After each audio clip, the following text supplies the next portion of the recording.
welcome to the very first Thief Theorycrafting night. This is Tempest from Team Byron. This is for the recording, for you guys wondering. And I'm here with plenty of Team Paradigm members as well as some people from the community. Thank you all for joining, first of all. Oh man, thanks for having us. Thank you. And so I want to start off with some general questions for you guys first, and then we'll go into the questions that you have for me or for everyone else.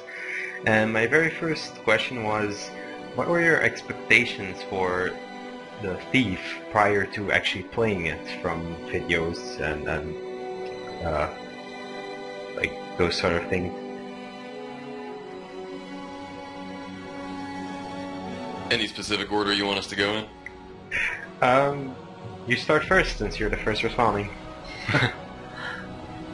Easy enough, I can do that. This is Brood talking for the recording. With Thief, I guess, like, assassin-type classes have never been my draw in MMOs because of the perma-stealth out of combat. I always thought that was super weak and just a cheap way to play a game. So with this one, I just wanted burst damage, high mobility, and I guess a little more survivability than what we got. But, I mean, it's what you can expect with the way the class is built. But that's my first impression. Yeah, and anyone agree or disagree with that? I was really leaning for the mobility as well. This is Harkin speaking. Okay, so mobility, burst damage, anything else someone finds attractive to the Thief? That's pretty much it. That's what everyone goes for. In the old MMOs, it's always been the reason going for this class is because of permanent stealth. It was the only way people could play the class, because that was the main class mechanic. Whereas now in Guild Wars 2, it's an option. It's not like you have to stealth. You can do other stuff instead. And that's where I like it, because it's not balanced around stealthing, but it's rather balanced around his all general skills that he can do. Leave you with more options. Yes. Okay, so the reason why I liked the Thief compared to like assassin types from other MMOs is because you're very much in control of your character. You have to be very pinpoint precise in what you do, especially in PvP, since one mistake usually leads you to death. That's what I've noticed, so I agree with you guys quite a bit on that. Anyone else have some input, or shall I go to the next question? I just think the initiative system is very unique, how compared to the other classes they have to do something completely different than the Thief has to do, so I kind of like that option where we get to choose what abilities we use rather than a timer. That's actually one of my next questions, like what do you think of the initiative mechanic? Like, does it work well with the Thief gameplay, or does it feel a bit restrictive? I think it was kind of a mistake from ArenaNet's point of view to make that, because it's going to be very hard for them to balance fairly. You know, like you can increase the regeneration, but then that makes us overpowered, like almost immediately. I like initiative. It makes it unique in my opinion. Oh, it's definitely unique. It's going to be very difficult to balance our class. Agreed, because I mean, you can just spam abilities, which is the draw to the burstiness of it. Like, I think that's what their general idea was with incorporating initiative to the Thief, is you want to get in, unload, and then get out, because if you take a punch, you're going down. Yeah, once you burn your initiative, you're done. Yes, exactly. I agree with the limiting factor, because on weapon skills you can't really have powerful skills, since like put 1 second disable on there and you suddenly create a deadlock, and there are many examples of that. So I agree that the mechanic is somewhat limiting, but on the other hand it's also what attracts me to Thief, because you can unload skills faster than any other profession, and you can chain skills repeatedly, which is also a great advantage in some cases. So anyone else still have an opinion on that? It fits the Thief very well. I mean, the issues with other MMOs was it was always a cooldown on certain skills, which really reduced how fast you'd expect a Thief to be able to do. And with the Thief Guilds too, I think they've nailed how it's supposed to be played. But like other people have said here, that if you increase regeneration, it's going to be overpowered.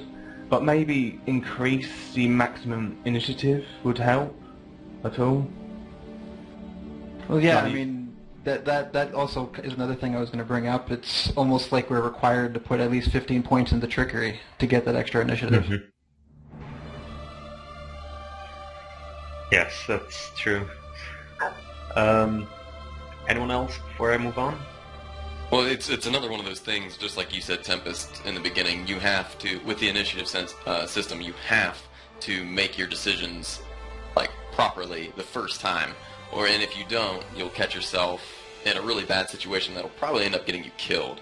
And I mean, if you go in there with no initiative, you're done. Or if you burn a certain ability or accidentally queue up something you're not supposed to, that completely wrecks your game plan going into the fight.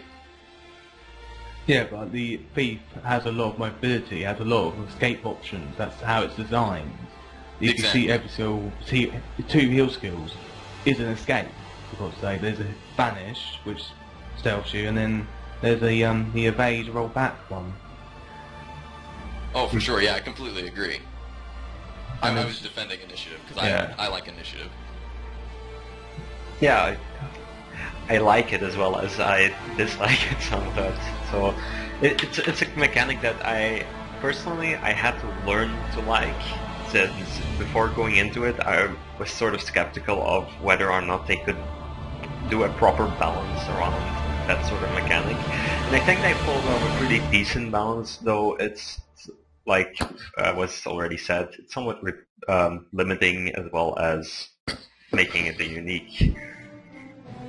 So the next question I had is, after playing the Thief in the beta weekends, did your opinions change, or did you suddenly like it less or more even? Am I the only one that thinks that it makes it seem like Thief's damage got nerfed a little bit? No, I think it did in certain weapon sets, because like I prefer the weakest, well, in my opinion, the weakest weapon set, and that's the sword dagger. And I actually feel like it got buffed for the second beta weekend.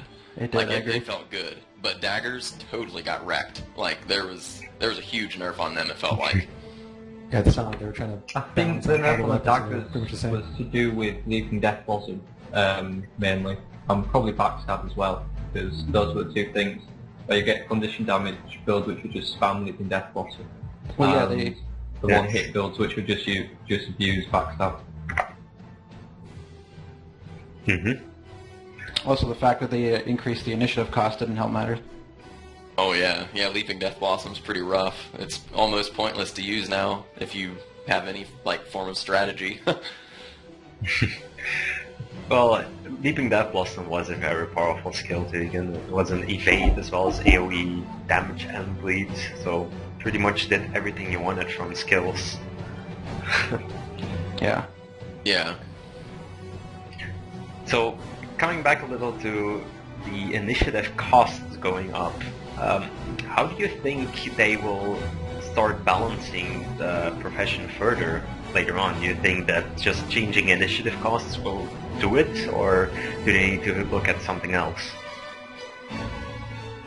That kind of is where I was going, where it's hard to balance based on initiative. You know, aside from the regen, you add one initiative cost to Leaping Death Blossom, and it's almost no point to use it. You remove one, and everyone's using it. Yeah, I was thinking the same thing there.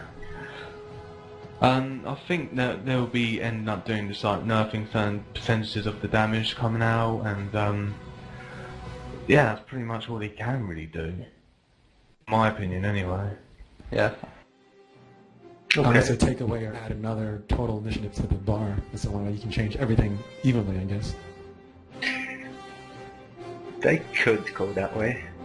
Now, another way I think they could go is, instead of looking at actually changing the skills that cost initiative, look at the other skills, your utility skills, and even your steal and stolen items, and add some utility there that basically works together with your weapon skills to make your thief more viable, while not necessarily keeping adding cost to the initiative, which in the end leads to, well, resulting in one skill being used, probably. I'd like to see some kind of a steroid implemented where we get a temporary increase in initiative, like as a utility skill or a healing skill. Mm-hmm. That would be interesting, or like even with a little bit of a tweak to the weapon sets, like maybe if you have like X weapon in the main hand, all of those abilities cost some form of initiative, and like the offhand abilities maybe generate a small amount of initiative every time you use them. Like, there's all sorts of things that you can do, but like you guys said, it's going to be really, really difficult to balance. Yeah, that'd be interesting. Yeah, like the auto attack maybe increases one initiative. Well, maybe not one whole one, but you know, you use it to increase it. Some interesting ideas. Or like you said with the auto attack, like if you hit the opponent, if you get on it, like say you crit them, every time you crit, it gives you a 50% chance on your next swing to generate one initiative or half an initiative. Just some form like that to sort of give you the balancing scales into less initiative diminishing, I guess. That was terrible English, but hopefully you followed. I think that's a good idea. That's good ideas. Any more? I guess not. Well, there are already some traits, and the issue I have with traits increasing initiative regeneration, I guess, is that they became sort of essential. I've noticed, because you didn't see anyone, like was already mentioned, the 15-point trait in Trickery called Preparedness. Nobody's running without it, because everyone needs to have +3 maximum initiative. I did try a couple builds that didn't have it, and it was a little bit to get used to, but once you figured out how to work with that 3 less initiative, it wasn't so bad. It's just not as convenient if you were to have them. But I liked other traits better than what were in the Trickery line, so I tried to, if I could manage without it. It was a little more difficult, but it was still fun.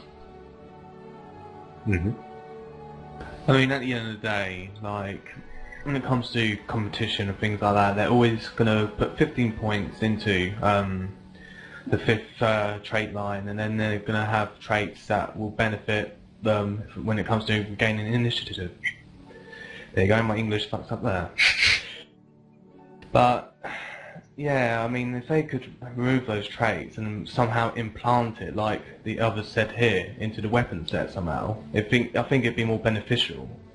Because you get 1 initiative every single 1.69 seconds, I think it is. And that's okay, but that slows down the thief quite a lot. And, yeah, that's what I've got. Yeah, I really like that idea as well. It sort of puts all of these on equal grounds at the start rather than after you put in your traits, so it also leaves room for new traits, which would also be very interesting to see, since personally I found the amount of traits that I wanted to be somewhat lacking, or there weren't really that many that I would, or there wasn't really a diversity in the traits that I would pick in different builds. Yeah, for sure. I know that there are rumors of traits going in a huge overhaul right now because of that. Like, there's only maybe 1 or 2 in each, like, Master, Grandmaster line that are appealing, and even some of the Grandmaster traits aren't appealing or they don't work. That's a huge issue right now. Is I found a lot in Beta Weekend 2 and in the stress test that still didn't work at all. That's the same for other professions though. There's certain skills that are not working and certain traits are not working. They're trying it all out. What was it? I forgot what it was. Never mind, I'll come back to it. Did they change anything from the stress test at the second beta weekend? I didn't get a chance to play it. Not that I noticed. No. No. Yeah. At least not balance-wise, probably more content or fixes. the game ran pretty well in the stress test, at least for me, in comparison to the beta weekend. I think they did a pretty good job with it, considering what they do with the stress test. Yeah, so I think we're getting more into the topic of balance. So let's get that one out of the way first. So how do you think the thief compares to other professions in PvP? Like, say you stack rank them, would you say they're at the top 3 or lowest 3, or where would you place them? We're buddies with engineers. I was just about to say that.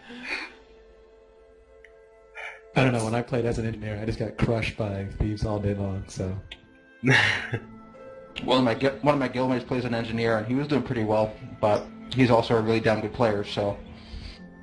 Well, engineers are nasty if you play them well. They just have a really odd mechanic, the way their tool belt system works. And once you get that down, you're golden. And that's the same way with the thief. Once you get the initiative system down, you're going to be better than a thief that doesn't know how to use it yet. But in comparison, like considering a ranger, I keep wanting to call them hunter, but the ranger has a similar playstyle to the thief with certain weapon sets. I feel the ranger is far above and beyond easier to play and harder hitting and more like it's just better all around than the thief. And I don't know if that's due to its mechanics or just it having better traits or better abilities on their weapons. I don't know. I think the thief's in the bottom 3 for sure. Warriors are the same way. Oh yeah. Warriors are nasty. Like, they're way OP. I don't care what anybody says. Oh. I should have been getting one shot at my warrior. Warriors are overpowered, but they're obvious. All the animations, most of them are just like, oh, you're going to do that. Dodge. Yeah. Well, thieves are a bit more secretive. Like, you can't really see the animations that well. Well, except for like Leap and Death Blossom and that's bloody obvious, but you know what I mean. There's just a lot of skills that the thief has that are not that obvious, so you can't dodge out of them. Whereas the warrior's very obvious. Yeah, I think that what you're referring to the warrior is probably the frenzy 100 blades combo that everyone seems to use all of a sudden, and No, there's more builds. If they carry a great sword, it's generally assumed that's their build. Oh yeah, exactly. for sure. Yeah, I mean, Eviscerate's what I hate. Eviscerate's just nasty. Yeah, I agree. Attack. Yeah. Now, Even ranged build is nasty. So this, also like that. 7k crit all day long. I think one of the worst parts about Eviscerate is if you dodge it, they can just use it again in 10 seconds. They don't lose their adrenaline. Exactly. Yeah, I hate that. That's. I think they should lose the adrenaline because they're tired after trying to do the ability or something to fit into their mechanic. It's actually interesting since when you miss a skill with a thief, you lose your initiative. So Exactly. They should get like an exhausted buff because they used all of their adrenaline, or an exhausted debuff. I mean, like we get a revealed whenever we stealth. that's another good topic, the reveal mechanic. But let me, before we go in there, let's just finish up. It would make sense actually thinking about that. So, Thief bottom 3 is basically what we can conclude. Now, what do they lack? Why are they bottom 3? Is there something that we can identify that's really the cause? Well, I think that thieves are supposed to be squishy to a point, but I think that they are too squishy.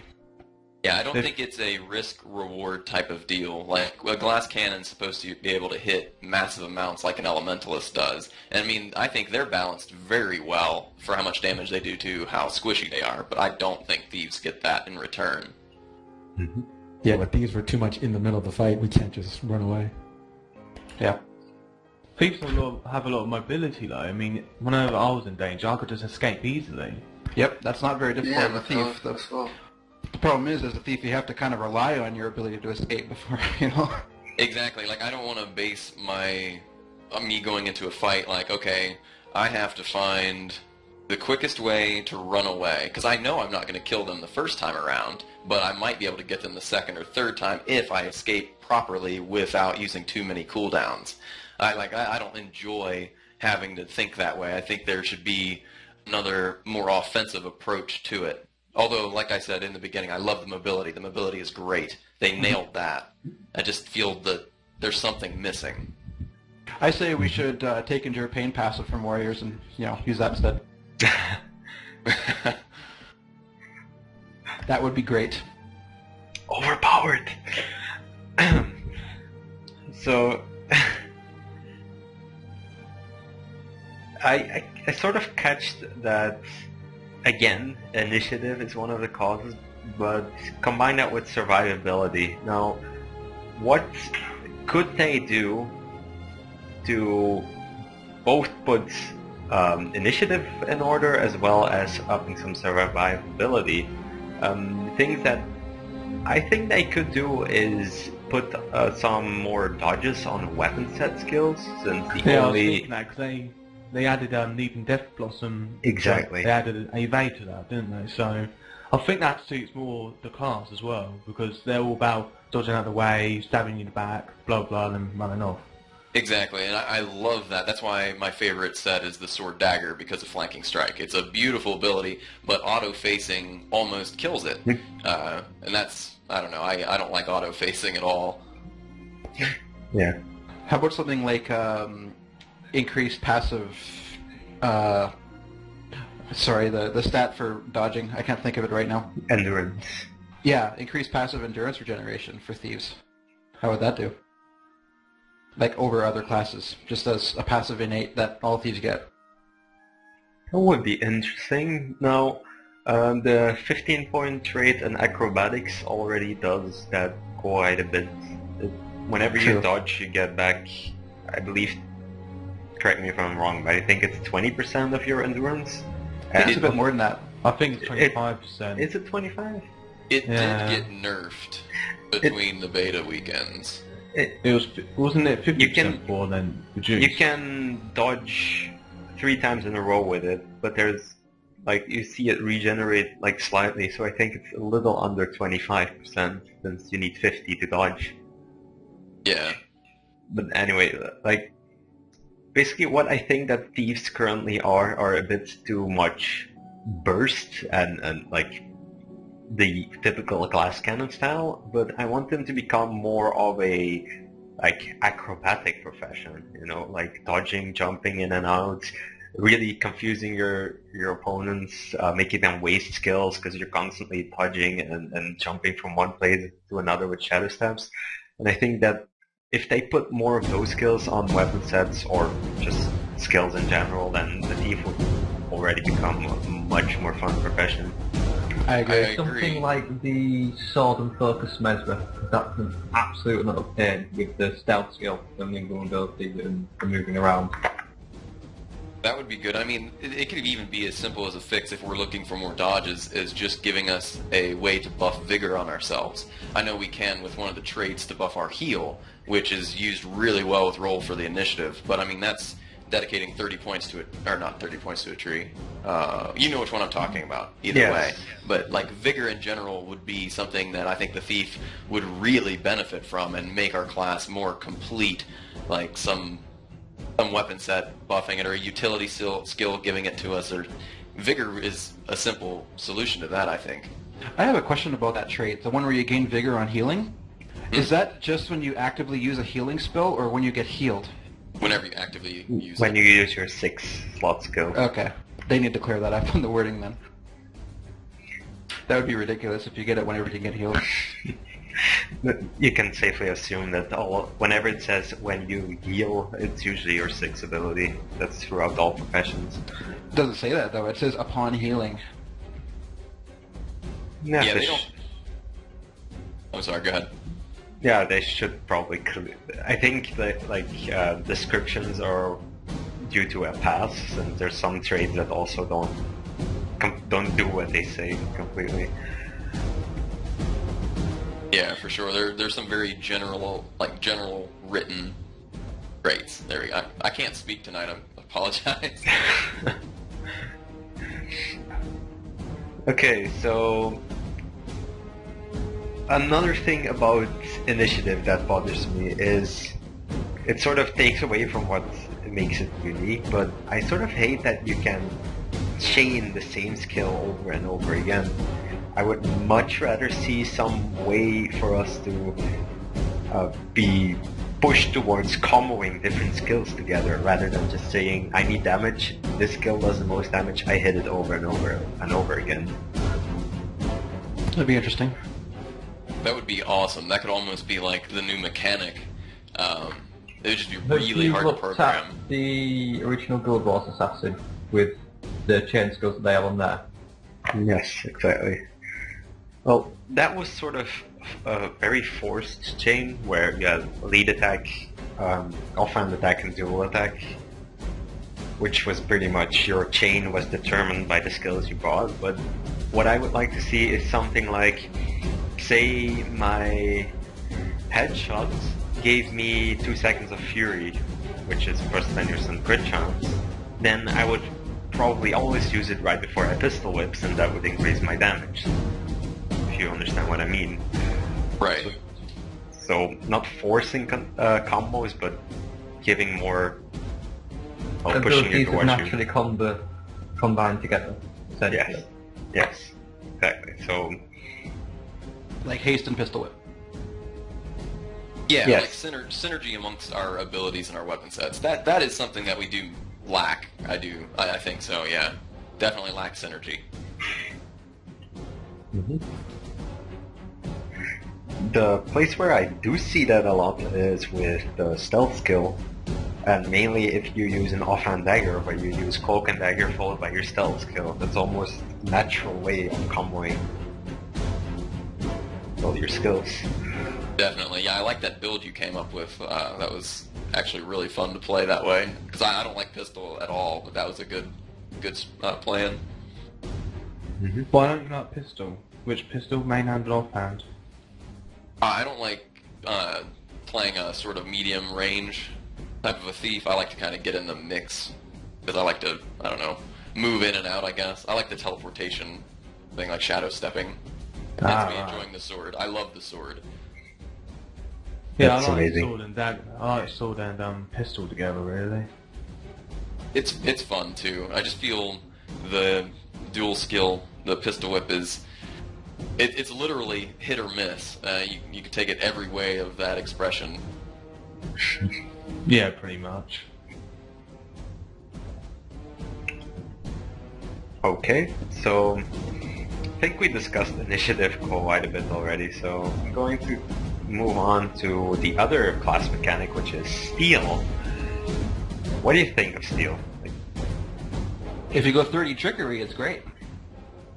30 trickery? Yeah.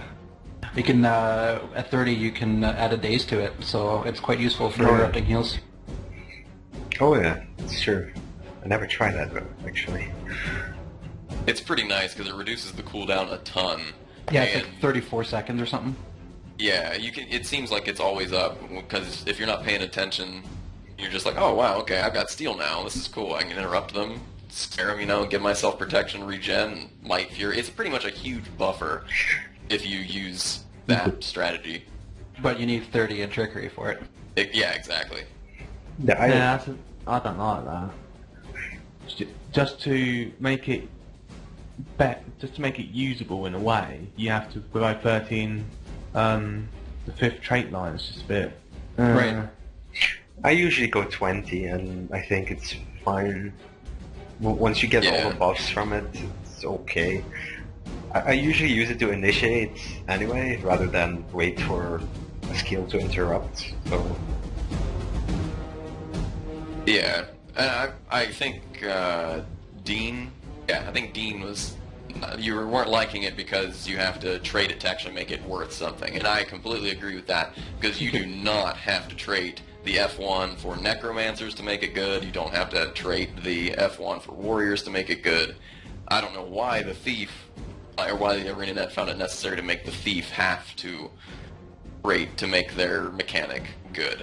It makes no Exactly. sense. I mean, at the end of the day, the traits are there just to improve upon something, not make it work, as it were. You know what I mean? It's just, Yeah. like, for the Elementals, for example, like, if I don't put 30 points in Arcane, it doesn't really matter. I can still swap achievements. Yeah, they're Exactly. 15 seconds, but, you know, it doesn't really matter. I've got 3 other achievements to switch to. Do you think Whereas Thieves, it's just 45 seconds, you know, waiting for this skill that has a random factor into it that will have a possibility of 3 items. It's just a bit... I think the randomness, that's what bothers the most.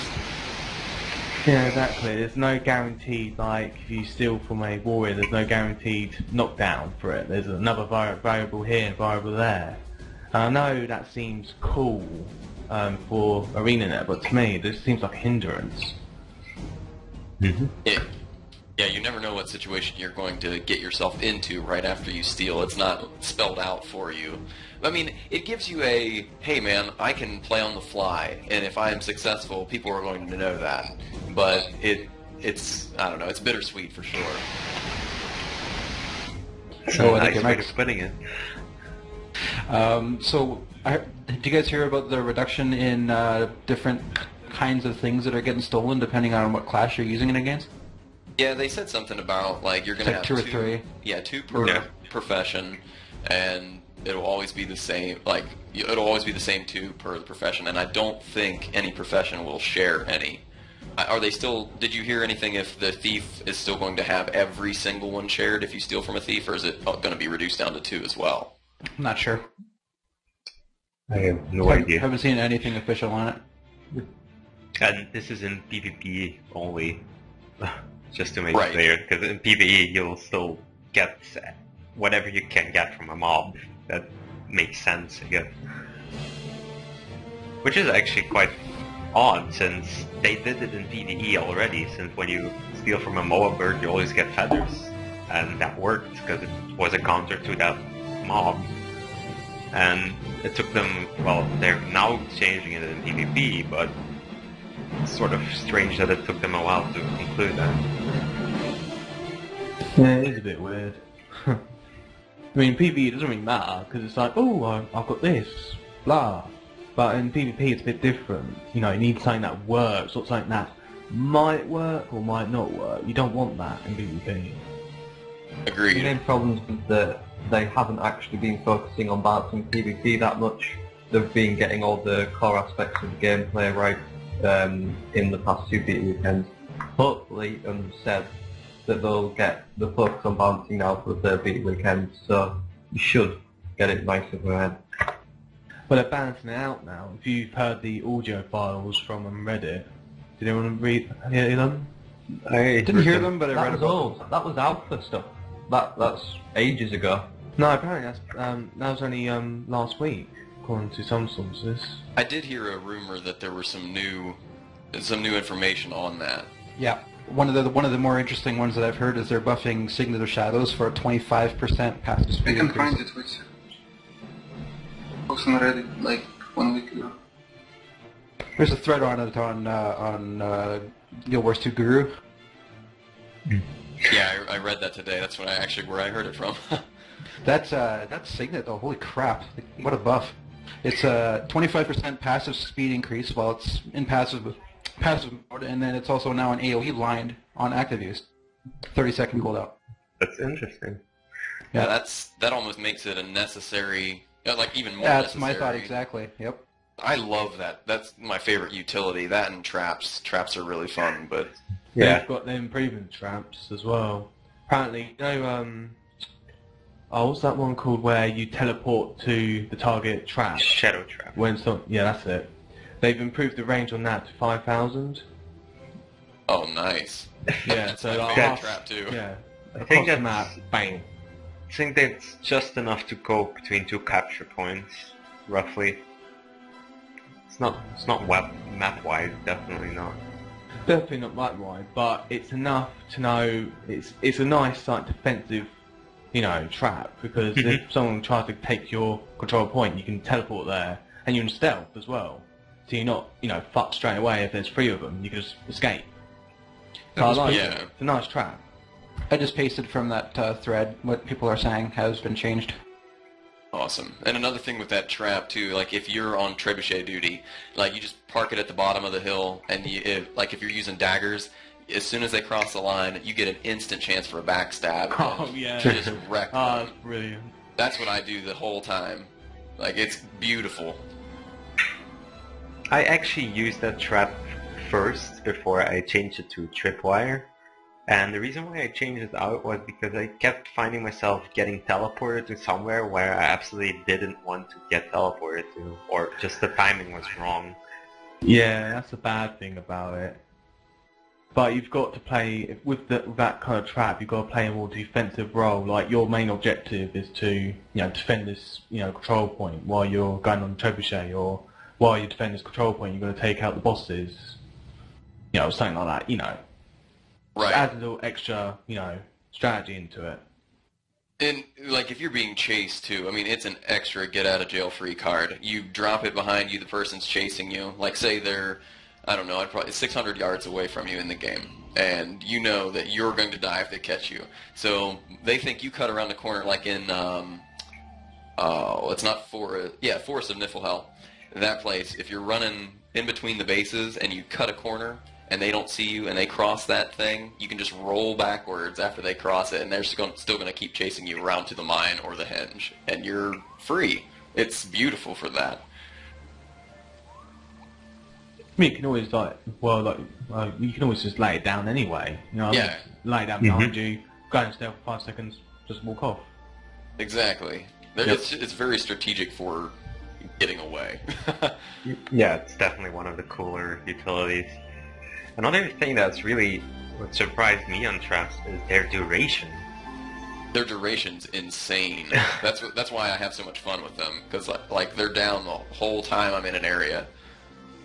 Shadow Trap lasts forever, doesn't it? Yeah, I think it's 1 hour forever. that was on the... Yeah, it was. But you can't keep it multiple at the same time, so... Yeah. Right.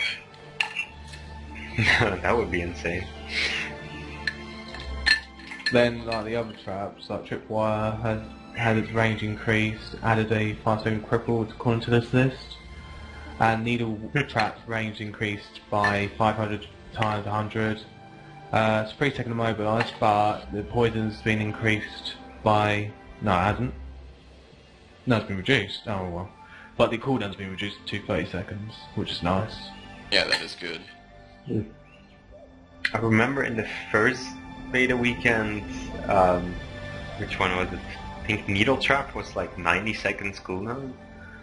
Wow. That'd be Really? miserable. Yeah.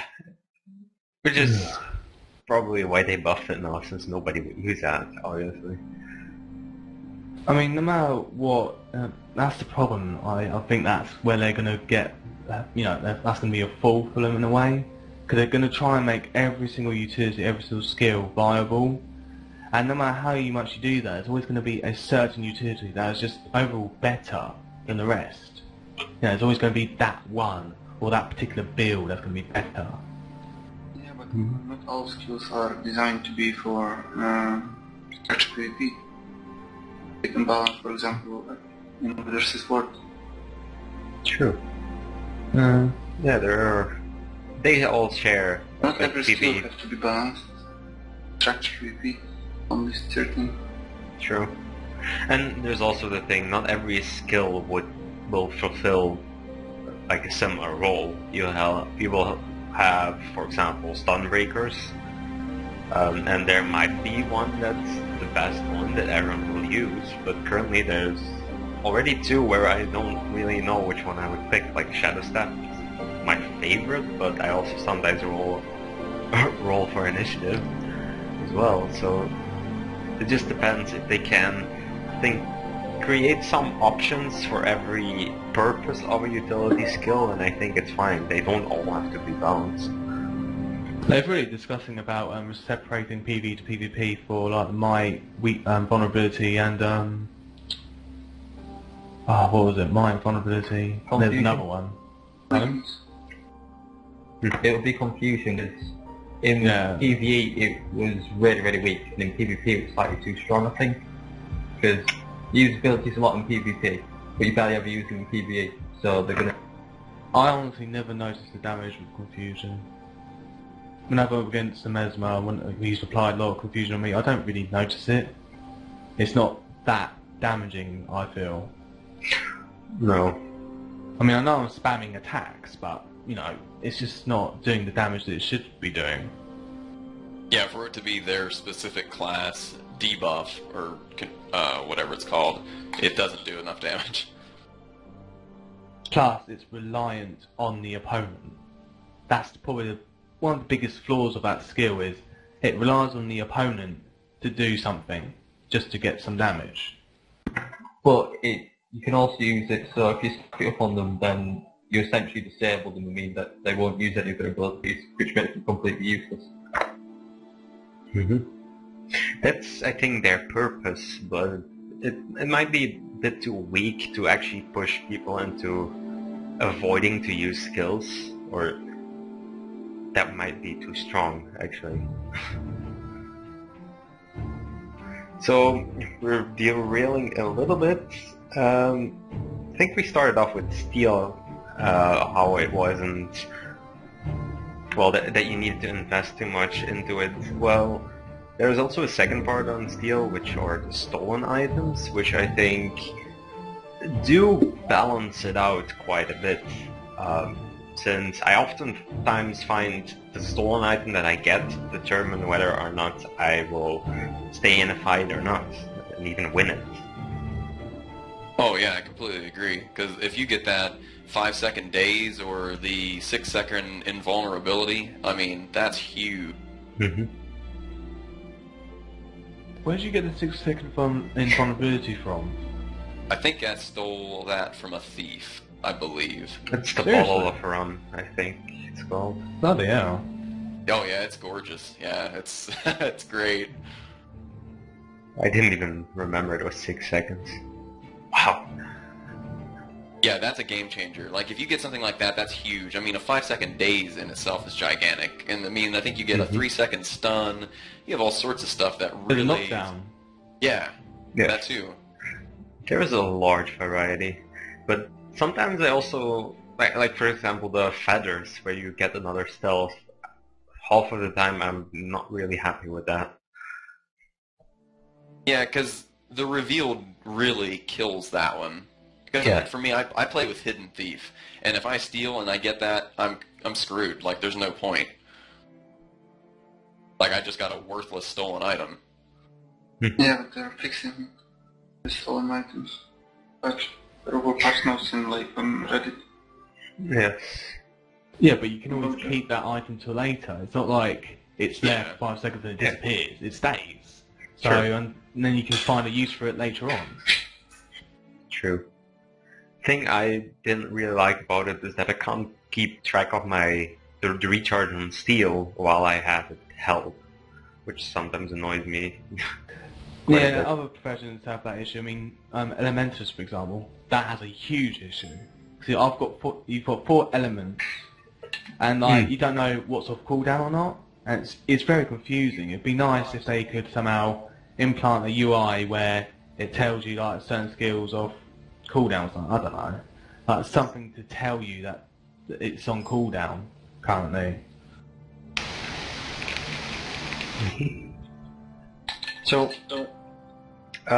you talked about some of the stolen items where we were like, yes. Now, do you think that the reason for that is because they are too strong, or do you think? Well, I think a 6-second invulnerability is certainly too strong. Yeah, there are a few that I find like pretty much determine the game for me or the fight. So I would like to see stolen items get brought down a little bit, but having the initial effect of steel being increased to sort of balance it out, where you can steal and get the stolen item that you don't like, but you're not necessarily like... Hindered by it. Yes, that's a good way to put it. What about that steel trait on trickery? 10 points. It increases our stolen weapon damage by 25%. I'm really curious about that because I don't know anybody who's used it, and I know I haven't tried it out myself, but it sounds like it could be good. Especially It does, when but we have a the problem- 50%, chance of knowing what we're going to get. I think that would be more useful. But the problem is, like, have you really ever stolen anything that is just pure damage? Just the axe thing. Yeah, the axe that spin too. That's from the warrior, isn't it? I think so.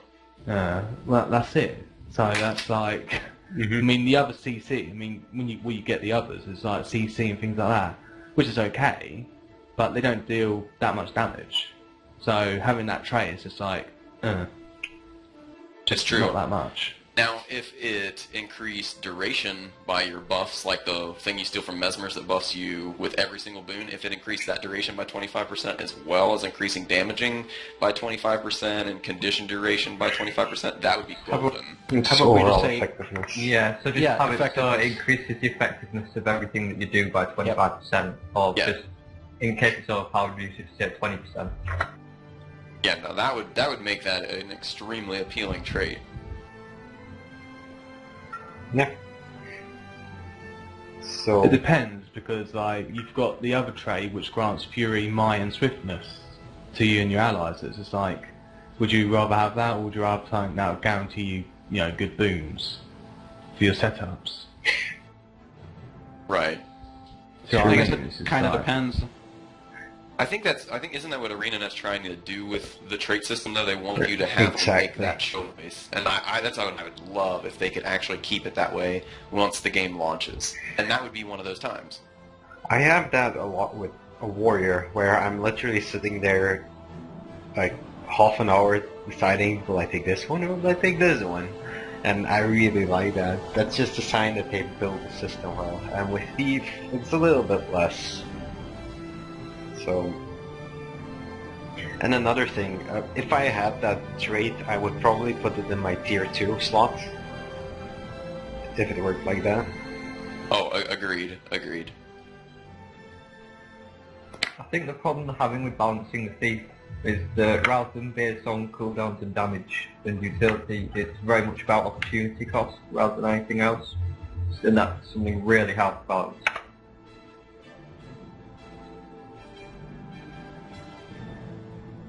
Okay. So, okay, we had steal, we had stolen items.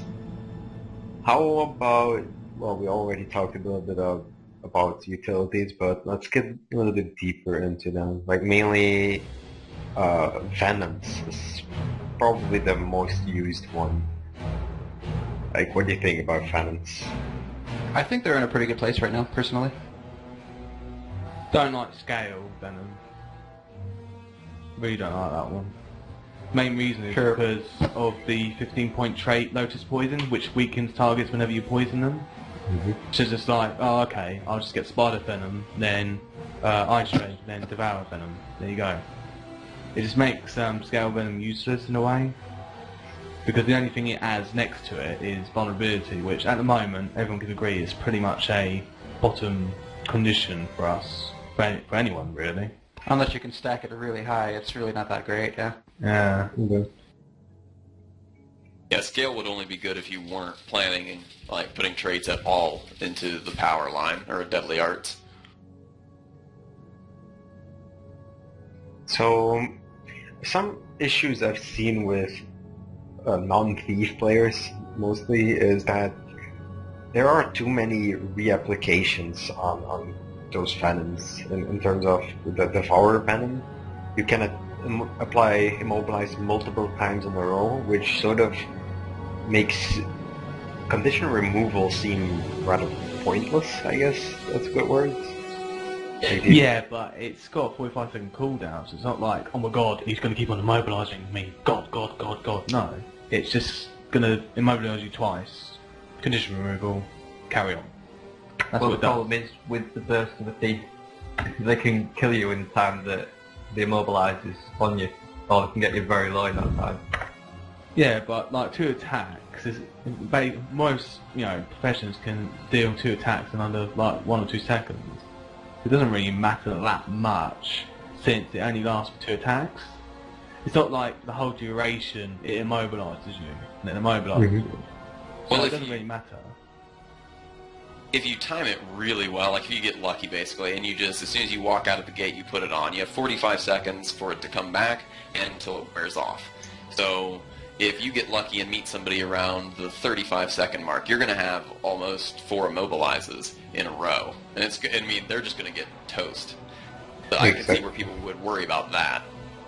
Yeah, it's very powerful, definitely in group situations if you've got Venom Aura and things like that, but like, apart from that, if the person has got good condition removal, you know, knows what he's doing, he's not going to he's not going to fall from the Venoms. Definitely not the setup for them. That's like saying, like, the Elementalist, like, Septum Dagger. You know, that's obvious as well, you know what I mean?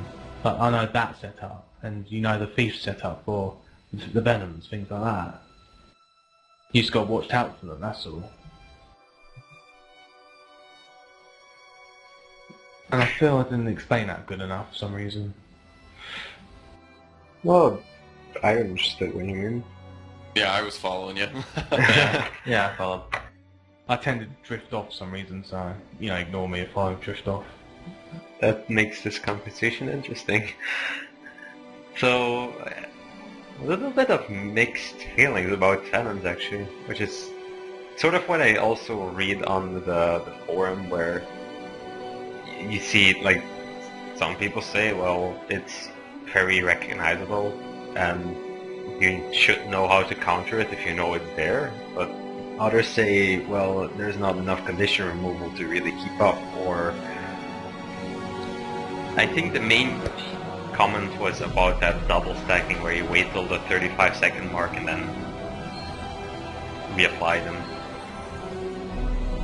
Yeah, that's when they really shine. But I mean, it's kind of a lucky thing, because you're not always going to find somebody at that 35-second mark. No, you can roughly time it. I use the Venom reduction trait, so it's 36-second recharge. So. Oh, nice. See, I'm not a big Venom guy. I actually don't enjoy that playstyle, so I'm sort of just speculating from what it reads. Yeah, it's actually quite interesting, since I have troubles not putting Devourer Venom in my builds.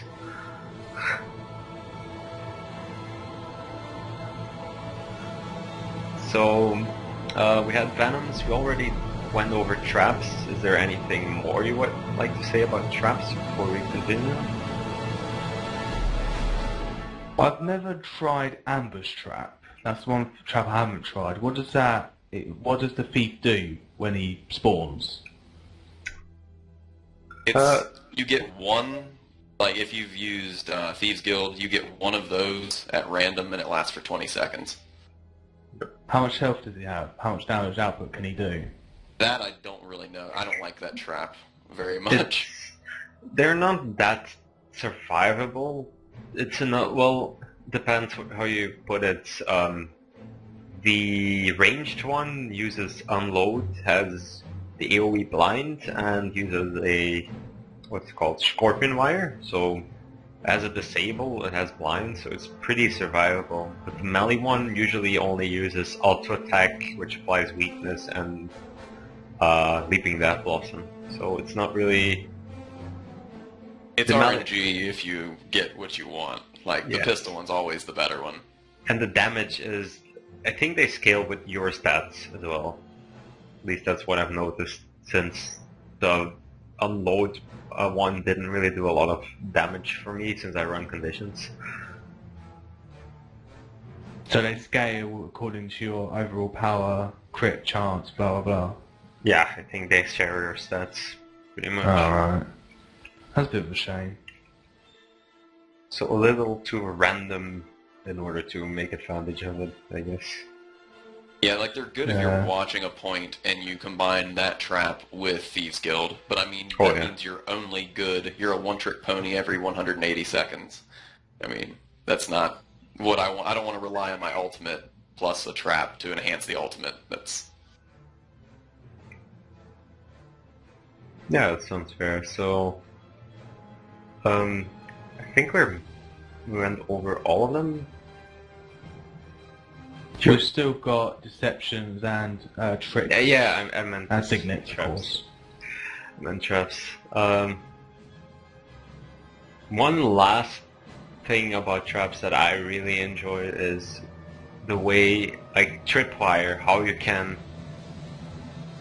like, how do I put this? Like, if you're against a melee guy and you're fighting him, and he sees you clearly, and you just put it down right in front of him, like the mental or the play you can get out of that just by him seeing that you put it down, and then they're not able to cross that line. Like, I really enjoy that from the traps. Yeah, for sure. That's a good way to shut down a bull's charge too. Yeah. Well, fortunately for me, they just run through it and then they just get tripped over. or that. Okay, so Phantom Straps, next Deceptions, I guess. Would be a good Yeah. one. I really do like the deceptions. They're probably my favourite. Yeah, Shadow Step's great. That's also my favorite.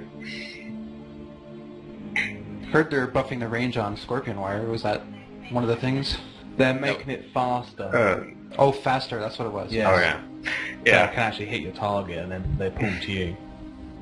Personally, I think they should allow us to pull people off of keep walls with that skill. They do. That's never worked for me. Really? I've heard a lot of reports that it does. May have had a place where it clipped. Yeah. It's probably a terrain issue then. You usually get obstructed if you try that. Or you I should. like. Oh, I'm sorry. Go ahead. No. Go. I was gonna say I like Shadow Step, but I never use it, even though it's great for conditional removal, just because I always use a sword. So I've got the Shadow Step all ready.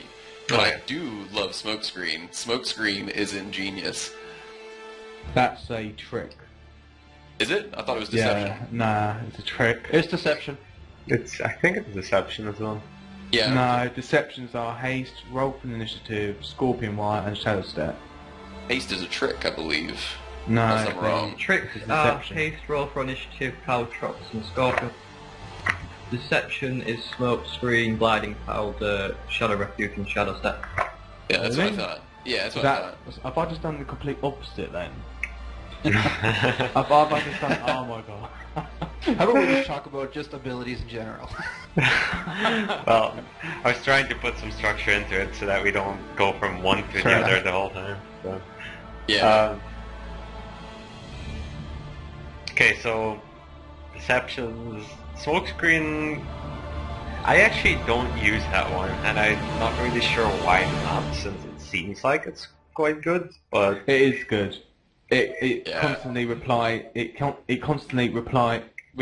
and blind, and then it blocks projectiles. It's essentially a very good defense as well as a combo field. Yeah, I was about to say, it puts the combo field down Combo too. field. Like if you're using daggers, you can the number 2 skill right through it and go stealth if you're not revealed. It's awesome. And the number 4 will blind whatever it hits too. Exactly. yeah. Usually a strategy I'll do, like with that, not that one.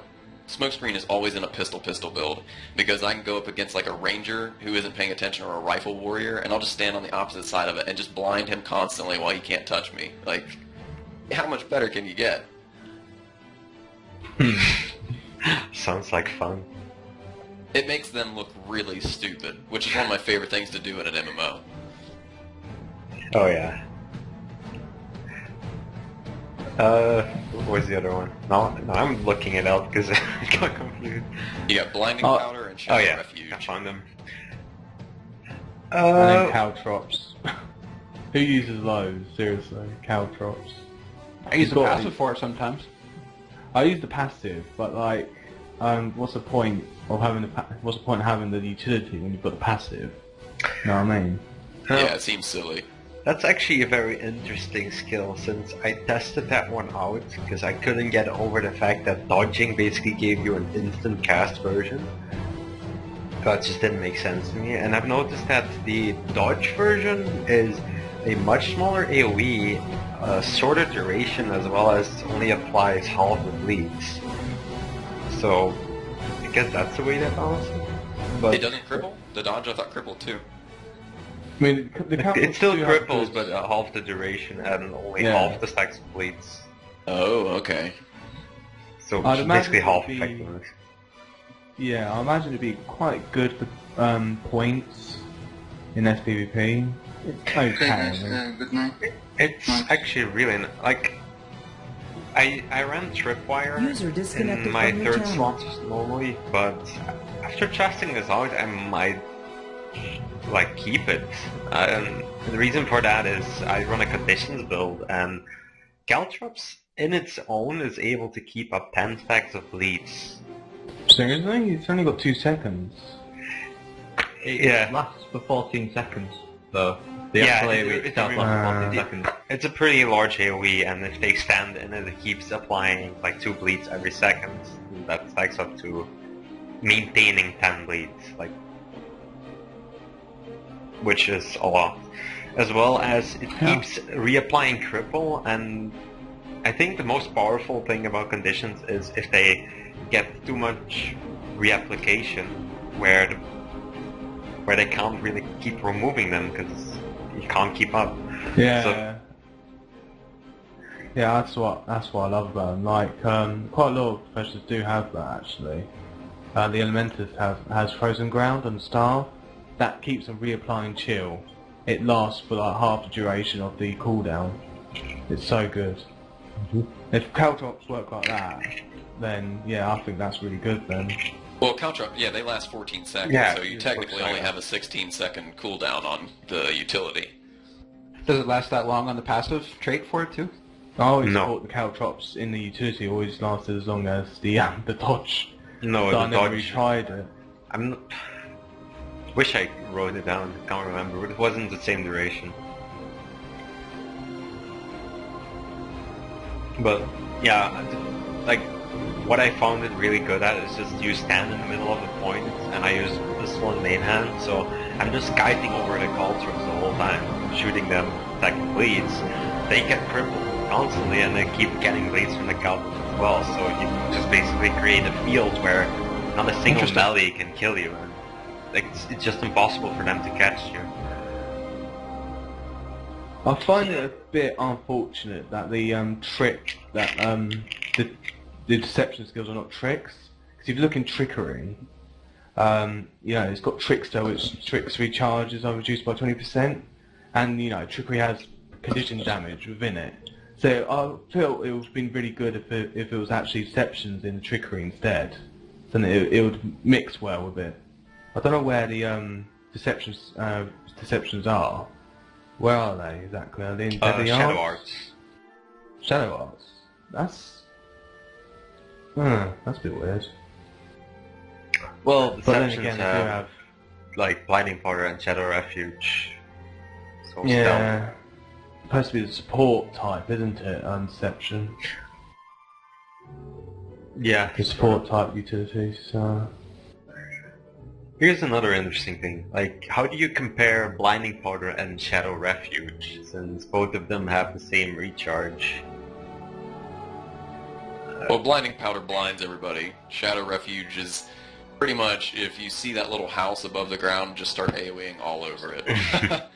Blinding Powder, they have no idea where you went. Like, I personally don't like Shadow Refuge. But it's almost a getaway for your friends. They see the house, they run to it, they're going to go stealth. But with Blinding Powder, you have to be in the said area to go stealth whenever it's used. Yeah, I mean, Shadow Refuge is supposed to be the main support utility where it heals, your teammates, cloaks them, they could get away, blah blah blah. But it's essentially useless. I mean, even the combo field for this is useless. I wouldn't say it's useless. We're one of the only two classes that can actually make them, and the projectile is lifesteal. So like using unload with that might be pretty significant. Yeah, but life still stacks according to your healing, doesn't it? It scales with your healing. I have not tested that. So I haven't either. That's a good question. that's a very good question. I think every single life steal depends on your healing power. So if you've got very low healing power, it doesn't heal that much. Whereas if you've got someone with a lot of healing power, it will steal a lot. That's interesting. I'm gonna have to try that out next weekend, or Yeah. next beta weekend. I mean, it's not useless, but compared to the other fields, it just feels very lacking. Like, the blast and leap finishers for it is blind, it only puts one blind. You know, if it constantly put blind, that would be good, but it only has one blind. Mm-hmm. You know, that's an auto attack. There you go, sorted. Well, you can trade that whenever you gain stealth, you also blind, so that's sort of... But I don't know if that stacks though, because I know the cowardly trait where you get regeneration whenever you go stealth, that doesn't work either. So it doesn't add duration to anything. It actually doesn't give you regeneration at all. It's another one of the broken ones. No, so I it's don't know broken. I don't know if the blind one's broken or not. It's probably intended to stack duration. Yeah. I think You know blind should stack in intensity. What do you think about that? Blind stacking intensity. So So you... so if it's times 3 of blind on the opponent, he'll miss 3 times. That has far too many balance issues, because if you Does it? Yeah. a dark combo field, then you blast out, say, if you get an engineer and you put down 5 mines, then suddenly everyone misses 5 attacks, and then you can you can continually blast into a dark field, and everyone will just be completely useless if they're using their auto attacks. Yeah, but you can Yeah. always reduce the duration of it to 2 seconds, or at maximum 3 seconds. So you can just essentially just wait it out, as it were. But then it becomes far situational for you actually applying the blind, because you have to time it absolutely perfectly, and in the mayhem of a team fight, because in Guild Wars it is mayhem, it's pretty hard to do. Yeah, but it would make it useful. I mean, at the moment, it's stacking duration, so it's just like, oh, okay, blind, blah. You know what I mean? It's just, at the moment, it's probably one of the most useless conditions at the moment. Mm-hmm. Whereas, with my suggestion, I mean, I don't know, I mean, it could be quite very powerful, but, like, it would give more of a reason to use it. Yeah, You know what I mean? it would require a rebalancing, but if that would mean that it as a mechanic would have more of an impact, then I kind of like that idea. But I think what they wanted to do with blind was more of put it on instant cast skills rather than just or just make them less frequent but more easy to... You have more control over when it's applied, so that you can use it to, essentially make like eviscerates miss or something like that. Exactly, yeah. Blind's all about timing, and I think that's what it's supposed to be. Because you can, like you said, warriors are very obvious in what they're going to do. Yeah. And you see one of them getting ready to bulls charge you or whatever, just slap a blind up, dodge out of it because they can't stun you from it, and then you're done. The only issue of that is not a lot of blinds are actually instant casts. Yes. Not all of them are. Some of them are actually take quite a while to cast. Or they have a travel time. You know what I mean? It's just weird. I mean, if their initial purpose was to actually stop an attack, you know, a big attack from happening, you know, another way to defend yourself, and then they should make everything instant. You know, every single one that applies blind is instant. I mean, I don't know every single skill in the game, so that could probably make something a bit overpowered on the other end, but, you know what I mean? If it's supposed to be particularly for that situation, those kind of situations, then they should, you know, add it to skills that are instant cast. Instead of applying it to something that requires a cast time or travel time. I'm not sure which abilities are you referring to that aren't instant blinds? Because I'm trying to think through them all. Like, 'cause I use blind a lot. Dust Devil and Elementalist has a travel time. Oh, I'm sorry. I mean in Thieves. In Thieves, I don't think any in Thieves. I think a lot of them are instant. All of them have cast times in Thieves. Black Powder has a Do cast they? time to put it down. Infiltrator's Arrow has a cast time for you to travel to the spot, and Shadow Shot has a cast time as well. How long are they? Are they roughly 1 second? They're about the same as an auto attack, I think.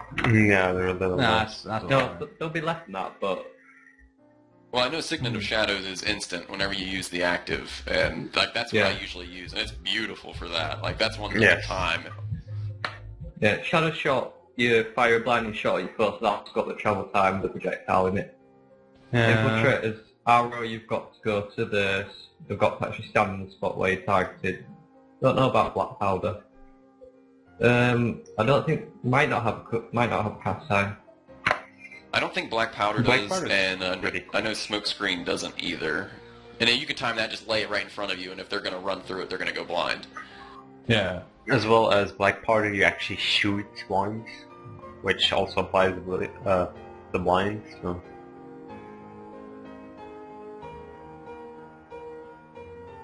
So, yeah, interesting ideas for blind. Sort of makes me think if they, like, what the difference is between ages, for example, like blocking in general compared to blinds, like, since they do essentially the same thing. They do. You know, there's no difference between Aegis and blind. The only difference is, you know, blind is a condition and it can be removed. But then so can boons, but you know they're slightly to be removed. Yeah, that's it. It's interesting since Aegis blocks your next ability, so if you want to remove the buff when Aegis is on you, you likely get blocked. So. Does anyone know, like, if you blind someone and then they cast an AoE, do they miss the whole time during that AoE?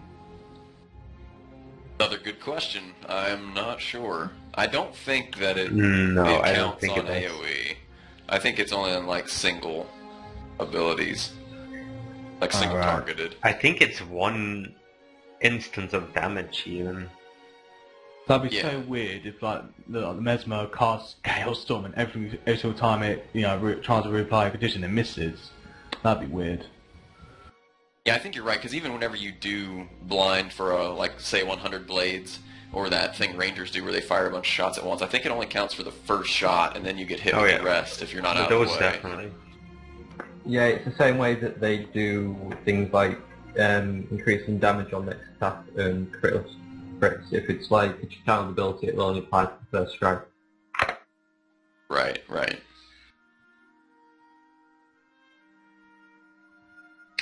Okay, so where were we? We sort of went over deceptions and tricks at the same time, but a few more tricks we didn't discuss, really. Well, haste, quickness. Quickness is just flat out overpowered. Yeah. Well, it's not overpowered, it's just like, with the correct timing, it's very powerful.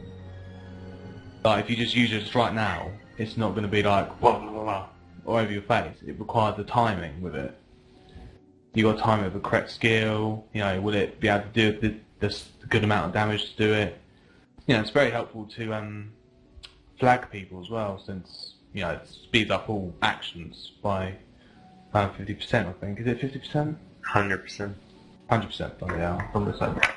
Yeah, it doubles the speed. Doubles everything. It's a pretty incredible utility if used right. Like, you watch YouTube videos of sword pistol thieves, and they rack up like 28,000 damage on one person in one haste with pistol whip. Like, that's unbelievable. Yeah, but then you have to rely on it, and it's a 60-second cooldown. That's the big problem with that build. Exactly. Makes you a one-trick pony. I think it's just a nice utility to have. It's great. I do like it. It's also a stun breaker, so... Oh yeah, I like it too. I heard a rumor, I think it was in that same thread about the audio that people are hearing. There was some rumors that they're adding a debuff where it kind of like removes all your endurance when you use haste.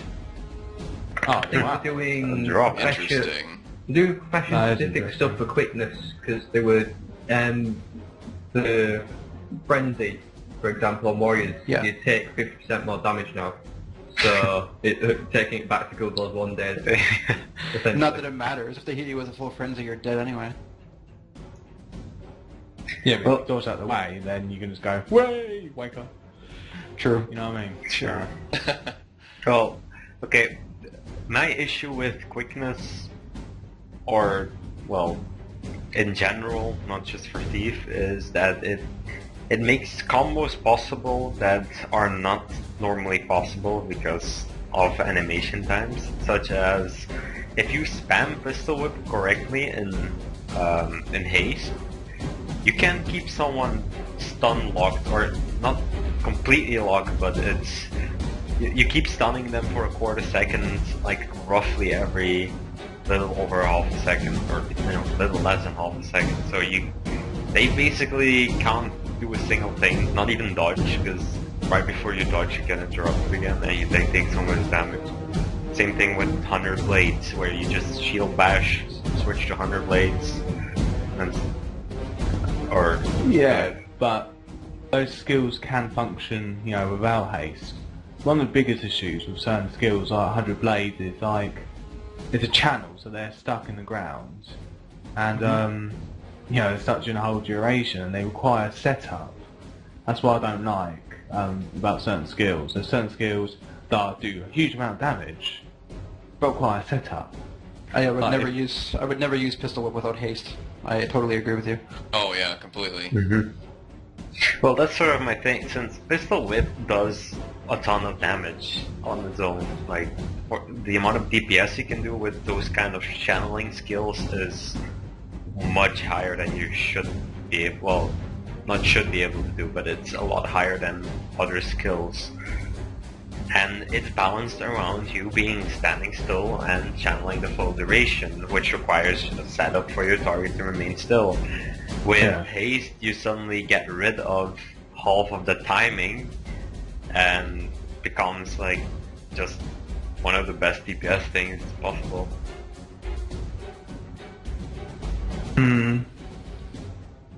Something else on quickness, but what do people think about it decreasing the time it takes to down someone and decreasing the time it takes to revive someone? I think it does that, doesn't it? Yeah. What do you think about it? Like, if a warrior hits frenzy, then they can revive someone really, really fast, faster than you can stomp them. That's what they can do. Quickness doubles your action. Yeah. What do you think about that? Yeah, what do we think about it? I think it's interesting. I mean, it makes sense to what it is, like, to what the ability reads as. I don't know if it's necessarily fair. I know it's one way to actually kill a thief before they can shadow away. Well, if you want to waste a 60-second cooldown on it, that's fair enough. You're wasting a 60-second cooldown. Yeah. You usually already have it active since you just killed the thief, but... Well, personally, it's again, like what I said, combos that should not happen. I dislike it simply because the down system is based around specific timings in order to be balanced, and quickness just completely breaks that. Yeah, I agree. That was a good question, by the way, Shadow. Yeah, very good question. Anyone who disagrees or agrees? Oh, I agree with you. Although they would have to reword how it's stated. They would have to say specifically in the readout that it does not count or affect downstate. Yeah, it should. For me, it should just state skills, not like actions. Right. I think that covers everything. Could be wrong. So, is that everything for much tricks? Yeah, roll initiative, self-explanatory. So we talked about Scorpion Wire. Shadowplasm again. Pardon? Yeah. And caltrops as well. So, Yeah. I think the last thing is signets. Yeah, signets. That's not really a thief mechanic, but... Well, what do you think about... Let's start off with Assassin Signet. Passively grants power and active increases your next attack by 150% damage. Those got buffed, the passives. At level 80, they will now give you 90% precision or power. Good, they needed that, Wow, because those are yeah. not worth using with only granting you one stack of mites worth of power. Like, 35 is not enough to use it as a utility slot.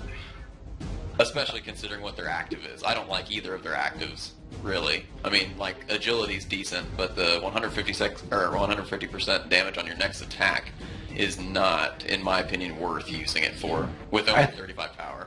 I think the only real synergy that I could see with Assassin's Signet on a regular basis is going stealth on steel, and then you can just do a quick backstab. Makes sense. Agreed, yeah, do Genup's build. Agreed. Does that stack with Superior Doom? Yes. Sure does. Which is one of the main issues. There's actually something where you, how does it work? There is a way to get 100% crit chance without getting the sigil, and then you just go double, not double doom. You get doom, and then the offhand you get the power, or what's it called, plus 5% damage. And there's something wrong in the scaling, I think, where it just gets multiplicative. You deal way too much damage. Like, I saw nearly 24k backstabs when I tested it. Yeah, it was using intelligence and doom sigils. Like the 30% extra Yeah, damage on I your wasn't next using attack. intelligence. I was instead Oh. using, like, I got 100% crit chance through like trades and stats instead. Okay. Did you use the trait that gave you 50% chance to crit and stealth? Yes, that one. Ah, okay. Gotcha. That makes sense. Yeah, that would be nasty. That'd be an awesome build. I think they're nerfing the Signet active though, because I remember like reading, hearing the audio file. Like he was, John was like, "Wow, it's that much damage." You know, he said he's going to do something about that. I mean, I don't know if that's that's not really a confirmation, but he was a bit surprised it was still there. You know what I mean? It's interesting though, since the problem I have with it still is that it's like quickness. You just use it once every 45 seconds, and then your entire build is down. You know, like it has Yeah. such a downtime. Having a build based around one single ability is... I don't think that's okay. It's also Yeah, not but really that's essentially a pug build, isn't it? Where you use against Yeah. pugs, but in real competitive scene, you're not going to use that. That's Right, yeah, stupid. that wouldn't work. It wouldn't work. Well, it depends. If it still did like 24k damage, I would use it, since Yep. it's pretty much instant. How, like, you can take someone out with that immediately.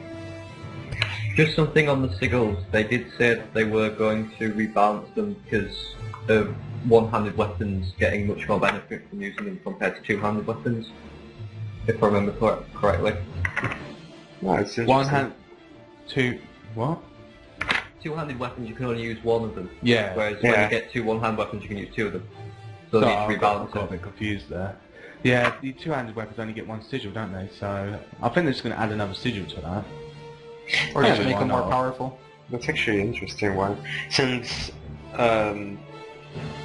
the actual damage of two-handed weapons is not necessarily a lot higher than the one-handed one.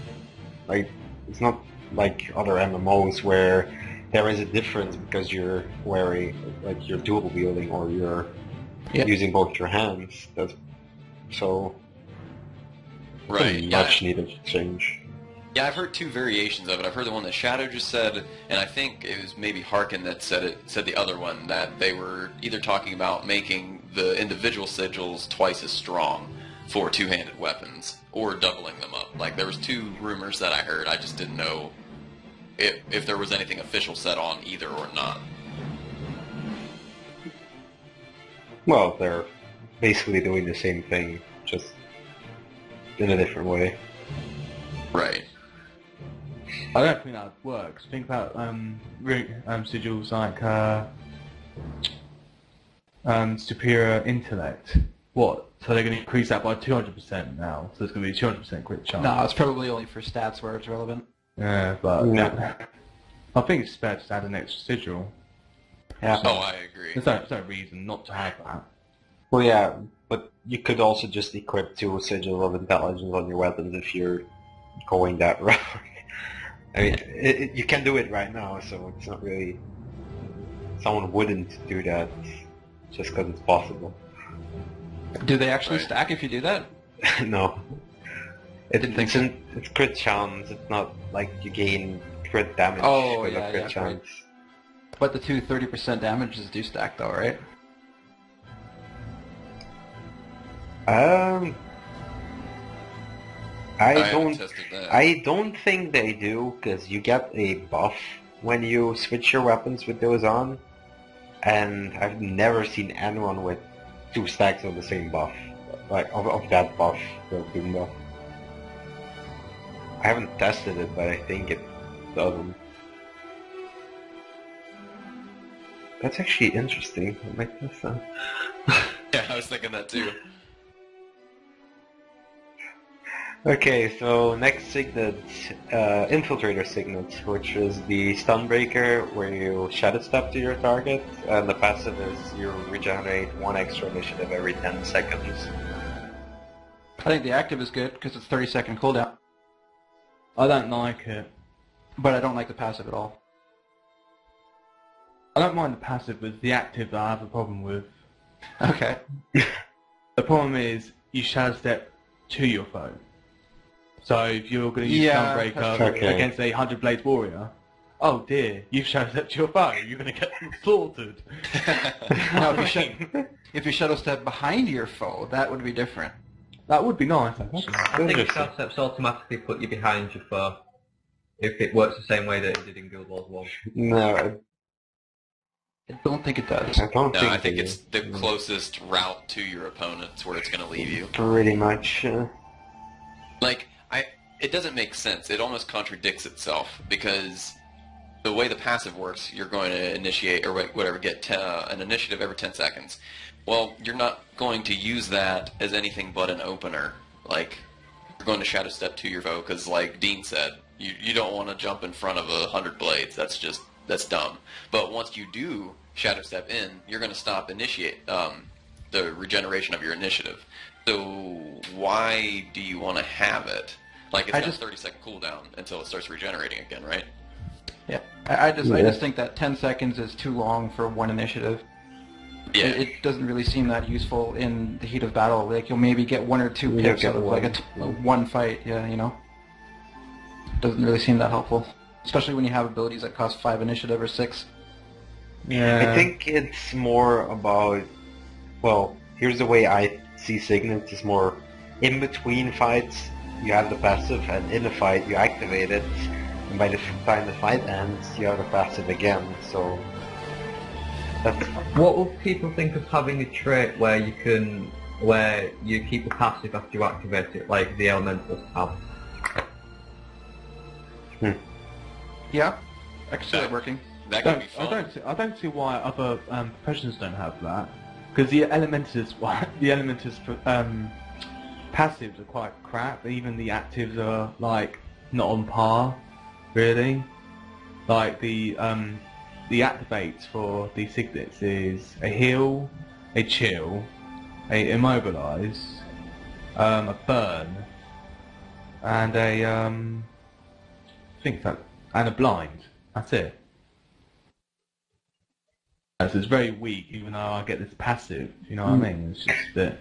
Well, they also have a heal signet, which is whenever you activate a skill you gain some health. I think that's That's the main one. only very good if you have quite a good healing power. Otherwise, it's barely noticeable. Might as well just have Glyph Elemental power. No, not power. Harmony. God, Harmony. Jesus Christ. See, I'm terrible with names when it comes to these things. So. Okay, so, well, I think that Infiltrator Signet actually the shortest recharge stun breaker in the game. No.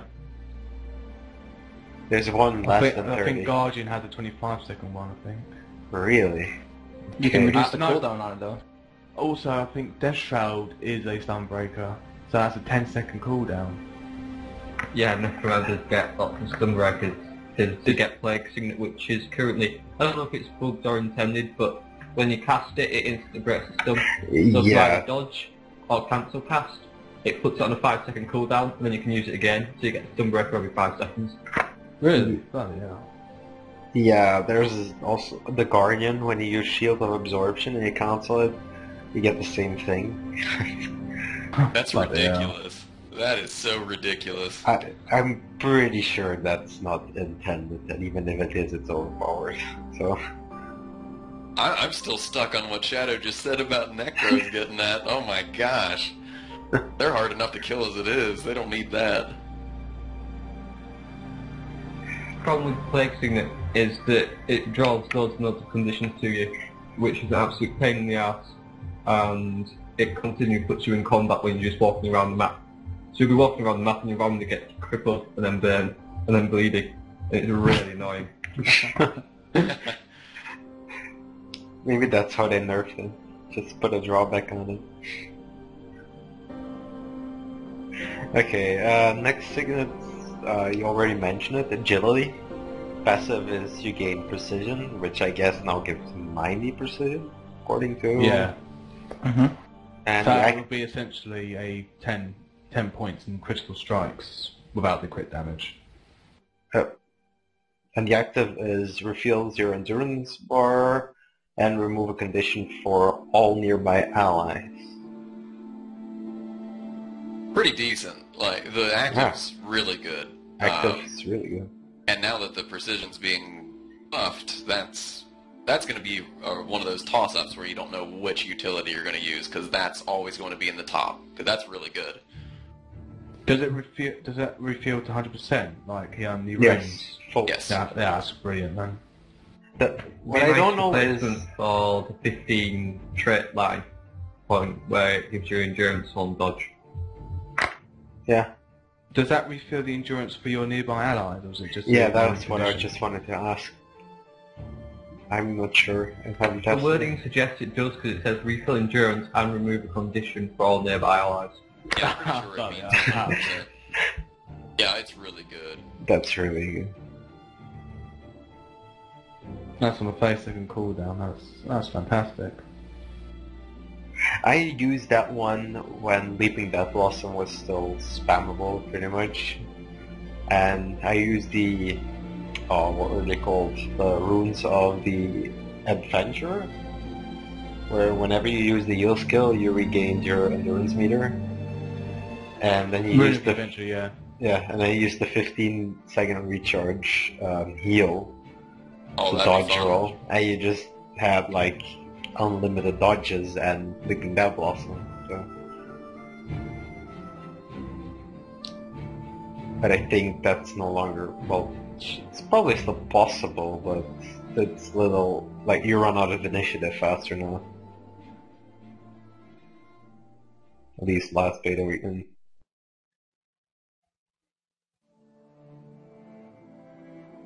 Okay, so next the Signet of Shadows, which it grants 10% movement speed, but you said they were changing it to 25? Yep. Wow. Same for every single other one as well. I don't even know how to explain how good that's going to be if that's true. 25% movement speed. I have a Almost hunch. swiftness. That's almost permanent swiftness all the time. Yep. I have a hunch that they're probably just experimenting, and they're probably going to nerf it back down to around 15 to 20. That would later still on. be really good, because the It 10 would is be, yeah. awesome. The 10 is I- great. 25 is probably too much. Yeah, I would agree. It'd be way too good. Be an irreplaceable utility. Now the active is blind and immobilized, but that got changed to AoE blind. I'm not And sure they're I like removing that. They remove the immobilized as well from that. Yeah, that's what I Really? don't like. Oh, yeah. Yeah, I like the immobilize a lot. That's a savior a lot of the time, because it's instant. Yeah, that's the only reason why I run it, because it's an instant, it's like control. Both Yeah. for blind and mobilized. That's an interesting change. That'll definitely mix up a few things. Kind of removes some of the utility of it though, because with the immobilized it means you've got a pretty high counter to melee people, and then with the blind you can actually counter range as well. Agreed. Yeah. On the other hand, the passive, it's not really hard to keep up swiftness on a thief with like the dodge trait and on steal buff. So I don't really see a need for the passive necessarily. Well, they don't stack, do they? So it doesn't. No. What's the cap? And plus, when you go into combat, your total speed is reduced by 10%, I think. I'm not 100% Yeah, it's sure. It's when you unsheath your weapons that you get reduced speed, and I think it is 10%, but I absolutely have absolutely no So, idea. I'll like- take a look. Yeah, so essentially, even if it was 25%, in combat, it's 15% increase, which isn't... It's okay, but it's not that much, you know what I mean? Well, It's nothing compared to 33% increase.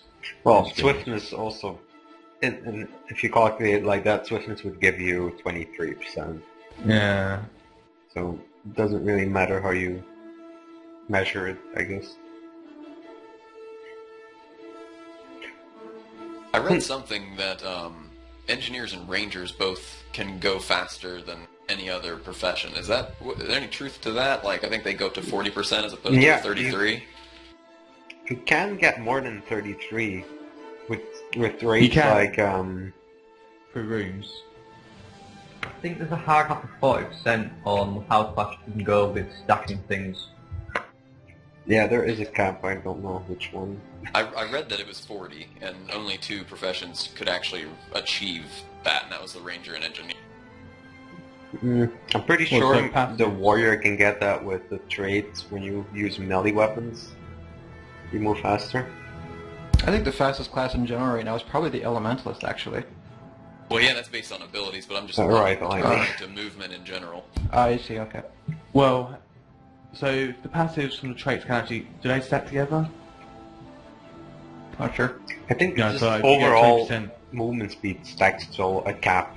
Doesn't matter how you get it. If that's the case, then the Elementalist is on par.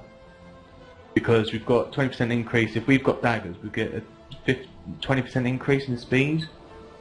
And if we go into Arcane... Yeah, Windborne Dagger. When I was playing around with Elementalist, I was able to keep swiftness up about 95% of the time, and when it wasn't up, I had Ride the Lightning available. Yep. Yeah, that's what you're getting cooldown, so... I Yeah, think the most 15% mobile at the moment, everything It- together are Ellie and Thief, because you could get Right and Lightning and Shadowplasm.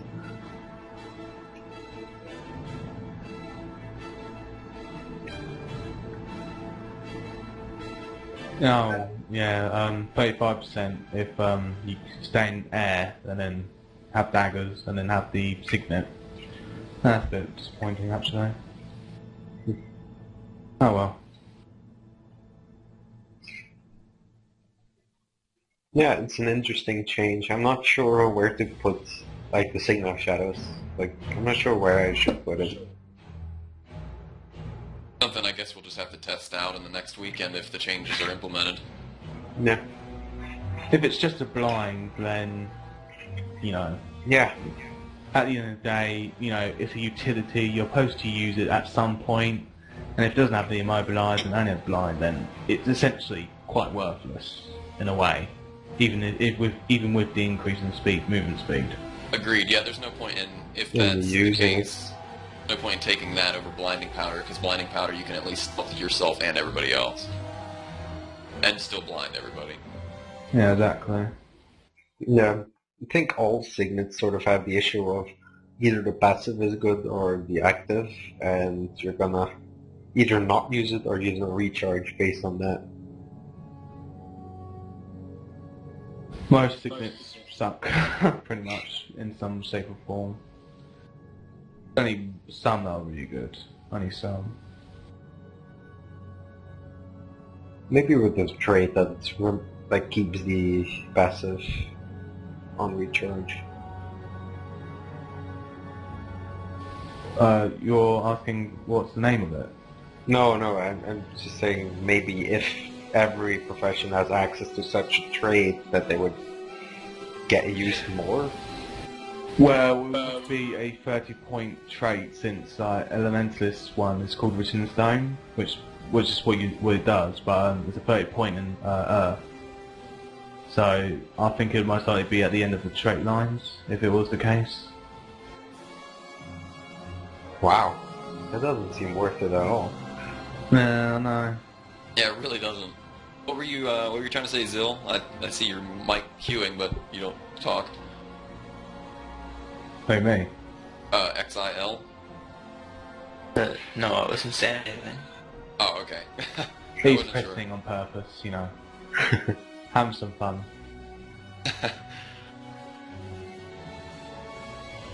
Okay, so those are actually all the utilities. That took us a while. How about heals? Like, there's 3 heals: Hiding Shadows, Withdraw, and Signet of Malice. Signet of Malice is shit. I should Agreed. say that. Completely agree. I'm sorry, Yeah, but in compared to PvP Hiding it's awful. Shadows... In PvE it's absolutely amazing with a short bow. Oh yeah. Oh yeah. That's No. another interesting thing. Like, we're looking at it from PvP perspective, but some skills might just be good in PvE, which is fair enough. Well, anything works in PvE. It's just PvP that's like, oh, this might not work, or this might not work. You know what I mean? Right. Yeah, the only way the Signet of Malice works in PvP is if you use the ultimate, the spinning blades thing, spinning daggers. I think that's called Dagger Storm. Yeah. Yeah, because then you essentially have a full, or you're like a Necromancer. You have to kill me twice before you actually get to kill me. I hate Dagger Storm. Yeah. I really hate it. You know why? Because I can be interrupted. Oh yeah. It doesn't grant stability, so you're fucked. It would be cool if that was like you dodge for the full duration or something like that. Evade. I'll keep it as just that'd be stability pretty for the entire duration. Keep it in line with the other elites, Yeah. even if they are the form ones. So if you go Lich form, you got Plague, you got Tornado, you got any of the Guardian elites, well, the 2, like, Toon ones. They've all got stability on them, and Daggerstone doesn't. I think Evade would be better, though. That would be much better. Yeah, but Evade's essentially invulnerability, and that's a bit... That's... Well, how long does Just it go last now, the animation? Because I've It never lasts used 5 it. seconds. The fact that it blocks projectiles, I mean, I'm okay with it not being evade. I would prefer stability actually just for a Okay, balance then it's feature. fair enough.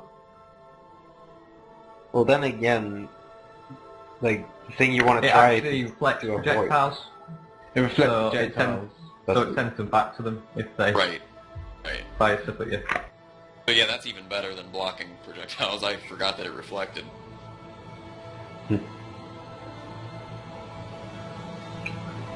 So, Signal, Malice, Big No, how about the other 2?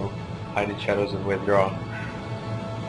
Depends how you want to play. I like them Yep. both for different play styles. Yeah. Withdraw is probably my favourite. It's an evade, it removes all the movement impairment effects. And it's a Not the- 15-second cooldown, so... Yeah, 15-second cooldown, and not to mention it jumps you like 1,200 feet. It seems it goes so far. It's a out of rocket combat. Oh, yeah. Yeah, it's great. The only And issue highs. I have with it is that it just, even for its low recharge, it doesn't seem to heal enough, really. Yeah, I do have to agree on that, actually. You have to put a few points in Shadow Arts for it to be really useful. Yeah, agreed. But can we say the same for Hiding Shadows? I mean... Well, if you go in Shadow Arts, you're gonna want to be Yeah, using that's- Hide and Shadows yeah. anyway. I was gonna so say that's a that anyway, catch-22. I actually usually only go 5 points in Shadow Arts all the time. For that, what's it called? When you hit below 25% Blind- against stuff. Blinding power. Yeah. Yeah. Which Yeah, is pretty good. good. It's good, but it has its faults too. Yes, it does. Like interrupting your own heal when you're casting and when you drop below it. That, and if you have an ability queued up, you can hit stealth and break immediately out of stealth and be revealed. Just because you had an ability queued whenever you hit 25%. Like, that's silly. They need to take that out. Yeah. It's supposed to be a lifesaver, not like a nail in the coffin. That is funny, though. Yeah. It really is, the irony in that. I'm usually like so aware that it's going to trigger that I actually tend to wait for it to trigger sometimes. Nice. That's what you have to do. Yeah, you have to. Well, there are a lot of those traits that just trigger something on like percentage HP, and I think the only way to really play with them is by accepting that they're going to trigger and letting them do it. Like, Right. Yeah, because in the end you made the choice to get them, so you have to at least be aware. yeah. The only issue with that is, I mean, because of its current state, it's not like a major trait where you can choose it. It's a minor trait that you have to have. So they have to make it work, otherwise it's essentially a hindrance upon your on your performance. True. Very true. The only thing I would like to see is some way to detect that internal cooldown they have. Like, just make them a buff, and when the buff is on you, you know that it can trigger, and when it's not, it can't. Right, yeah, because it shouldn't be our job to have like a stopwatch as soon as we hit 25% and... Yeah, exactly. That would be nice for the other ones that rely on the health percentages as well. Because there's at times where you don't want it to activate because you just got enough skill that can do that job or whatever, or you want to do something else before that activates and it just interrupts you, and it's, you know, history. What do you guys think of pain response on that topic? Let's see, the one in acrobatics, 10 seconds of regen, removes bleeding, poison, and burning when you hit 75% health. I was going to ask about that too, because I didn't get a chance to try it, and I wondered how well it worked. I mean, it sounds good, but it has I a didn't long try internal it. cooldown. It's 45 seconds, yeah. And it's at 75% health, you said? I'm sorry, Yes. I'm not looking at it right now. Yes. Well, it can't activate until 40. It activates until 45 seconds when you hit 75% health. It's got a good cooldown, and it doesn't. I don't think it doesn't interrupt anything, so it's good. What it does. True. Yeah, you almost get like a free condition removal. So yeah, I mean, it's worth trying. I need to try that one out for sure.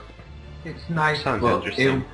I think it would be really good if you could continue to keep yourself above 75% health, because if you, most of the fights you'll be between about 30 and about 70% health, and then for most of the fight you're never going to trigger the trait, because it's only going to trigger once when you drop below 75. Do you want to heal over 75 to have it triggered multiple times in the fight? It's Well, true. it's got a That's 45 true. second cooldown, so it won't be triggering multiple times in a fight anyway. True. I'm not so sure if 75% is a number I want for cleaning conditions.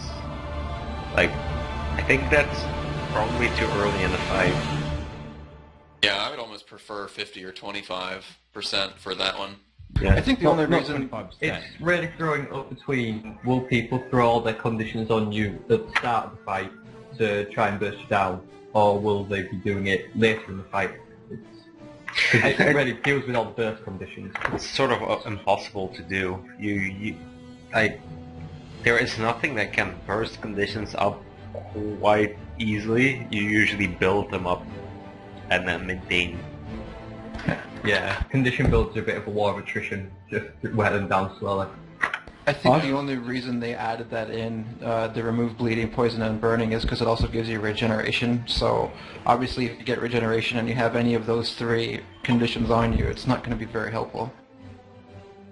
I don't know, that's just a thought. I think 75% health is a good amount because it's enough health, you know, to get back in the fight, but it doesn't, you know, at the same time. Yeah, I mean, if it gave you a flat heal or a percentage heal at 25% health, I'd probably take that, but not if it was regen. That just wouldn't be good enough at that low health. It seems more like just a buffer than anything else. Okay. So, I think anything else you want to say about heals? 'Cause that's where we started off. Still don't like Signal of Malice. That's the definite. We all Okay. definitely can agree on that. So how about elite skills then? Definite no on Daggerstorm, that's what I heard. Definite no for me. It's interruptible, you know, it's just a waste of a spot. I think Thieves Guild has potential, but I think we should be able to do something with them when they're out. Not just, oh, these guys are passive pets we can't control. I think they should try and put initiators in within the thieves. Like they activate certain, like as soon as they appear, they activate a combo field like smoke or something. So then you can, you know, do combos of that. I think How that'd be about nice. being able to control them by your professional mechanic, like F2 and F3 for one, so you can just choose an ability for each thief when you use it. I was thinking that, yeah. Like make That'd one be more nice. passive, more offensive, defensive, so on and so forth. Is that what you mean, Shadow? Yeah, pretty much. So like you'd have the dagger one, then you'd have the pistol one. So you'd be able to do like you'd be able to choose when it puts down the blind for the pistol one, and then you'd be able to choose when it does the scorpion wave for the dagger one, for example. Yeah, that could be fun. Sounds interesting, yeah. It'd be nice too, like whenever you bring them in. I mean, even if they gave you per each thief, give you a passive like boon. That would be kind of cool. Like boost initiative generation per 10 seconds on one of the guys, or something to that nature. Makes your one attack bleed. Just something that's not overpowered, you know. Sounds interesting. What do you think about stealthing you for 2 seconds? As soon as you use it, it stealths you, and then the two thieves appear, and then it confuses your opponent, and you can just go behind them and just backstab them. I think that'd fit quite well. I think that'd be a bit powerful, but I think I like that.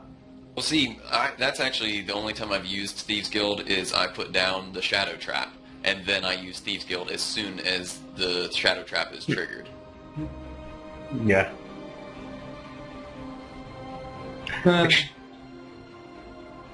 Just because that way it doesn't make the one ability seem overpowered. Like, I mean, it has synergy between both of them. Both abilities, the utility and the ultimate. Yeah. I actually got an interesting idea. What if Thieves Guilds worked like you temporarily summon thieves instead of you. Like you disappear and those thieves appear and you're basically like off of the field for a while. Like sort Yeah, of. because it could be... Go ahead.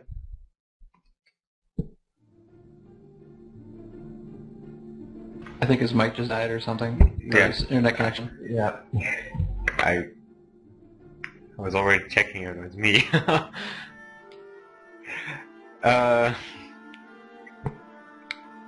So what I was saying, or my idea, was more like just remove yourself from the play for a while and let like call in backup, so you can get away from the fight and let your thieves do the job. But instead, you're actually one of the thieves, and you have your like form skill, where your first few elites, your first 5 skills change because you're now in a thief form. Like something similar to that would be interesting for me.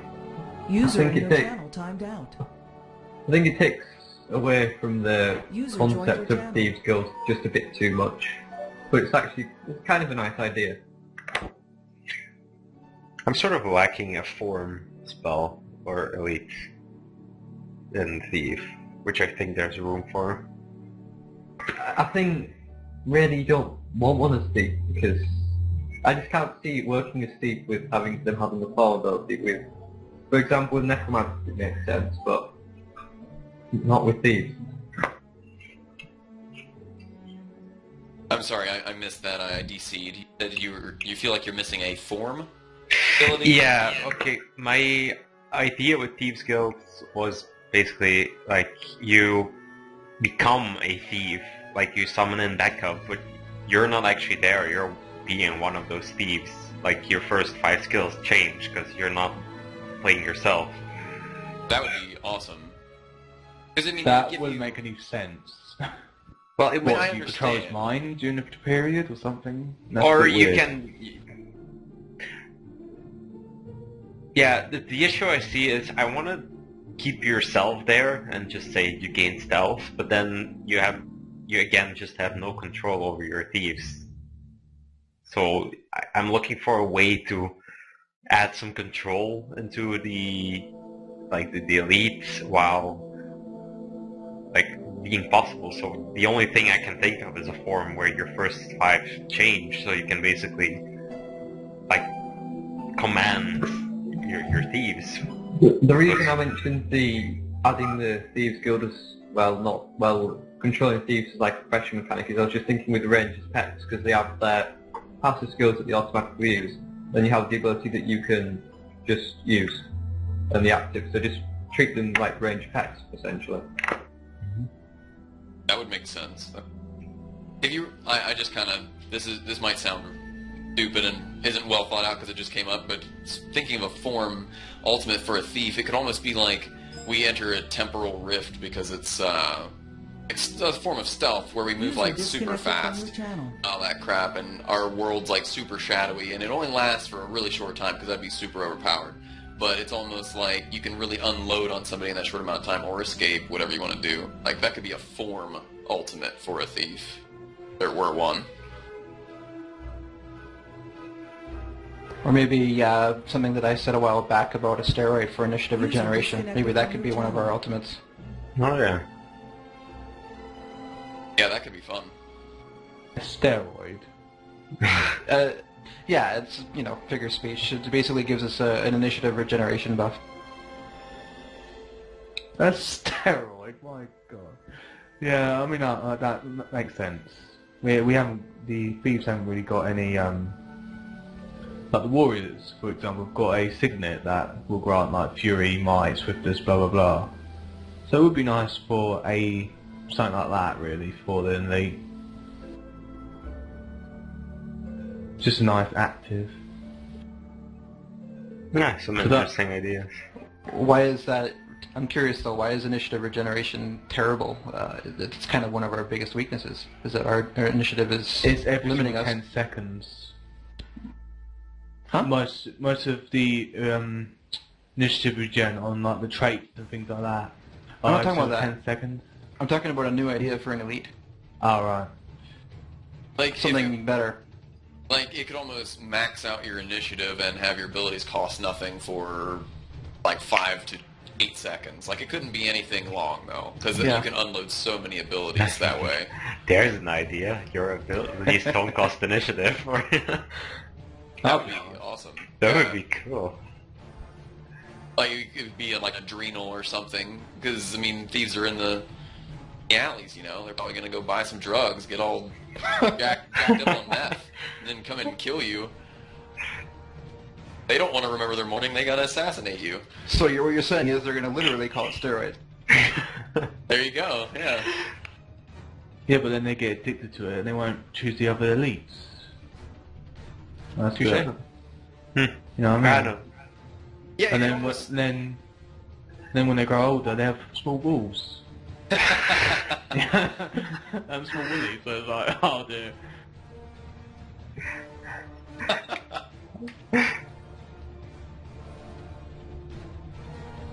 And then it was Okay. quiet. And it was quiet. that awkward moment when.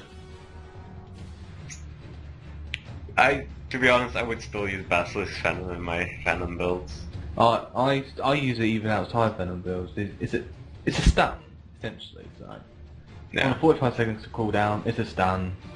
I just use that as an extra utility, really. If you buff it, it's two stuns every 36 seconds with the right traits. Yeah. I mean, you stun the opponent twice, so it's nice. It's very nice. So that was basically all the skills. Did we go through all of them already?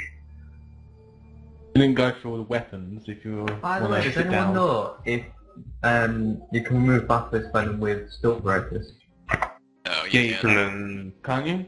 I don't No. think so. I think that's No. why it's like an ultimate. Yeah, that's right. That's what I thought. It was, yeah, it's because it says turn to stone. Yeah. Yeah, true. I mean, I don't know actually, because it's not like Bird, because Bird locks you out of your every single skills, while sorry, I'm very terrible at this. Basilisk Venom doesn't. It just turns you to stone. So I don't see why it wouldn't allow you to break out of it if you have a stun breaker. Okay, let me put it this way. I haven't seen anyone use a Stonebreaker to break out of it yet. And I'm Well, it's a 1 second, and then you apply it twice. So the most likely reason for that is because as soon as they broke out stun, they got stunned again. You know what I mean? I'm pretty... It does say on the wiki, this is currently the only skill accessible to players normally that inflicts petrification. So it might actually be a different effect than a normal stun. Yeah, Really? I think it's been said in interviews and such that Basilisk Venom was not breakable. Like, it's not CC breakable. Oh really? Oh, that's good then. Yeah, it's really irreplaceable in comparison to the other Thief ultimates right now. I mean, it doesn't have a weakness. It's 45 seconds stun. So, yeah. yeah. And it can Especially only from the get trait with that trades. means all your party gets it. That's the bit. Oh yeah, that That's just a bit strong. stun lock. I don't think duration stacks though, so you would really need to chain them perfectly Yeah, get if some you want to stun. coordination. Oh man, that would be so fun to just crap on somebody's world like that. Does it I- increase? Does it increase in duration by the mesmer runes? Because that's a 33% increase in stuns. So does it get increased, or does it just stay the same because it's not counted as a stun? As it It I- were? stays the same. It's I not think considered it's. stun. I don't Right. think it's.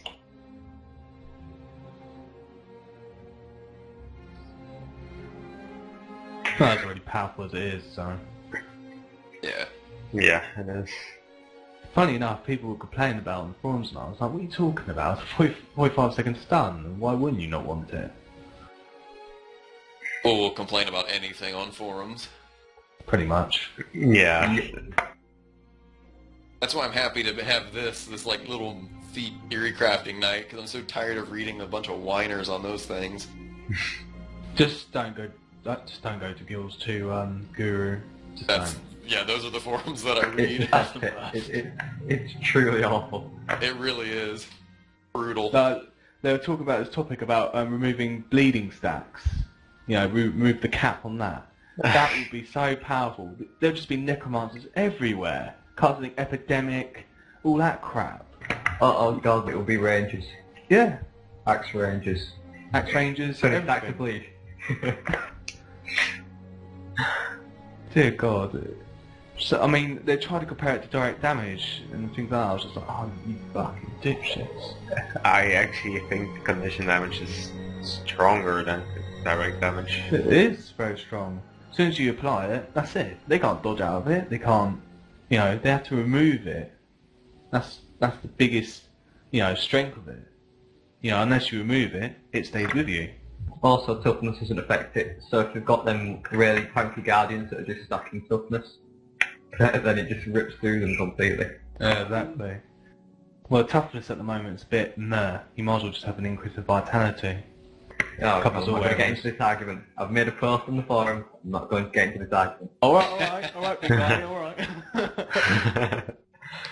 I know that's a really touchy subject with everybody in general, really, because I mean that's a topic on every forum I've ever like seen in the past month. True. I don't know whether I should start an argument now. Hey, thief Theorycrafting night. Alright. Well, what time is it actually? How long have we been doing this? It is We've been 9:30 doing it EST. for an It's half 2 hour in the and 10 morning here. minutes, I think.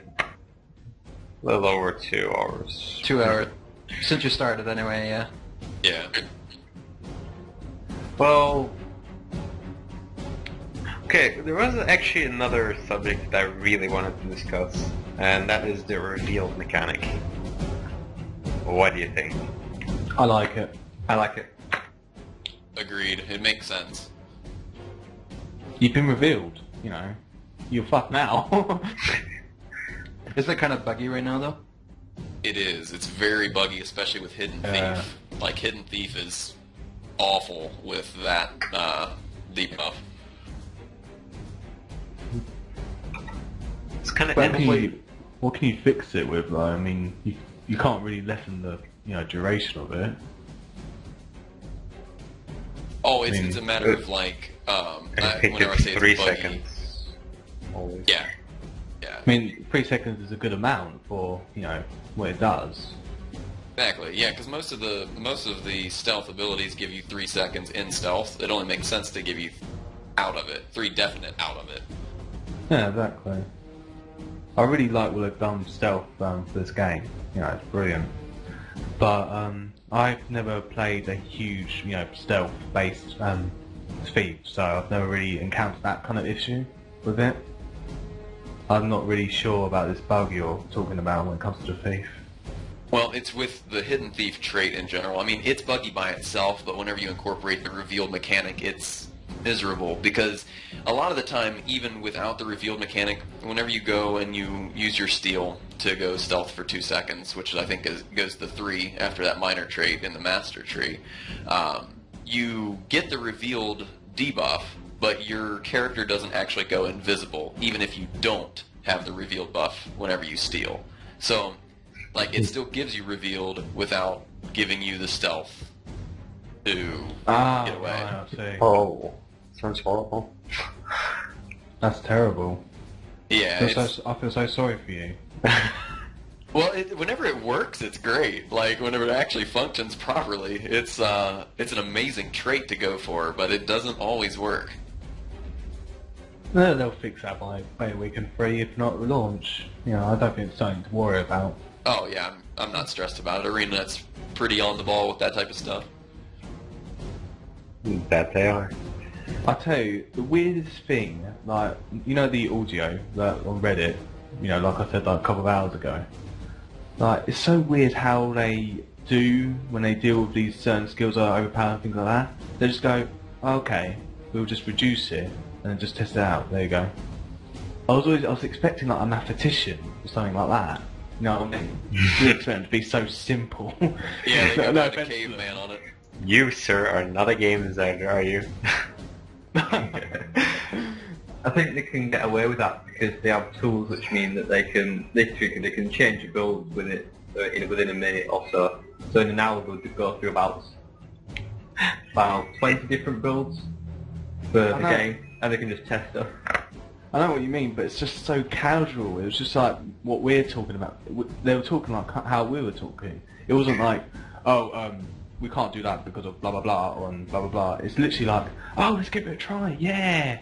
Things like that. I was just like, what? Bloody hell. It was supposed to be the company. Oh. It was just weird for me. And John Peters was very loud. Maybe But, that's I mean, just how you John know. Peters is.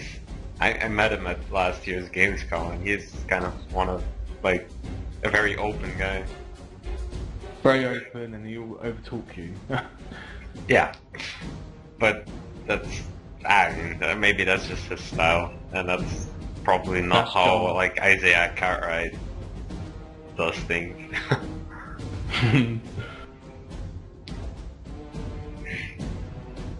So, Well, what did you think of it, Tempest? What do you think of the revealed? it's quite interesting that you all say that you like it, because I actually don't. And that is because, okay, going back to other MMOs, the one mechanic that I hate the most is diminishing returns. And what I saw in GW2 was there is no diminishing returns. Like, everything happens normally with it, naturally. Like, there's no You have CC and you have stun breakers. Makes sense. There's nothing mechanical behind them that suddenly says it's impossible. And then you go to the reveal mechanic and you're suddenly like, I get a debuff whenever I de-stealth, and I have to keep watching my UI to see when it wears off. Like, it just feels so forced. Like, it wasn't balanced, reveal mechanic. The problem was that it was set, I think it was mainly set to deal with the permanent stealth mechanic, that where people just continue running around with the cloak and dagger, hitting people from behind. So as soon as you hit them, you stealth again, so you just continue running around, stealth, and nobody can touch you. And the reveal mechanic means that one's cut out to quite a degree, and also you get things like with Shadow Refuge, when you go in it, because you get the revealed debuff while you're in the stealth as well, so it'll just put you with the 4-second stealth and it won't be able to reapply it while you stand in the Shadow Refuge. So it's actually a pretty elegant solution to the whole stealth problem of just continually stacking up stealth.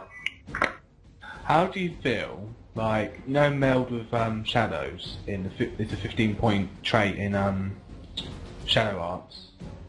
How do you feel that grants stealth skills to last 1 second longer, and it will reduce the reveal mechanic by 1 second? So it goes down to 2 seconds.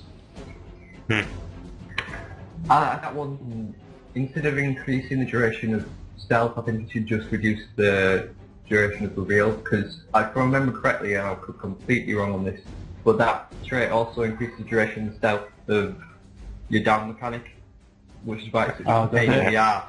It definitely does. And also if you... Pain in the ass to stomp a thief, because by the time they reappear, it takes them 3 seconds to get it off, and it takes you 4 seconds to stomp them. So you can never stomp them. It just gets really, really annoying. So They're fixing it helps sort that out.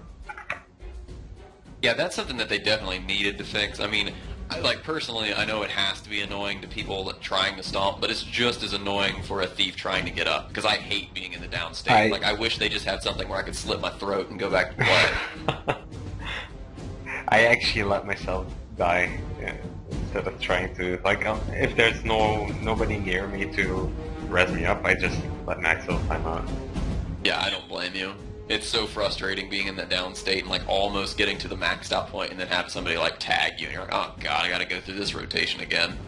You should have the 5th skill called suicide.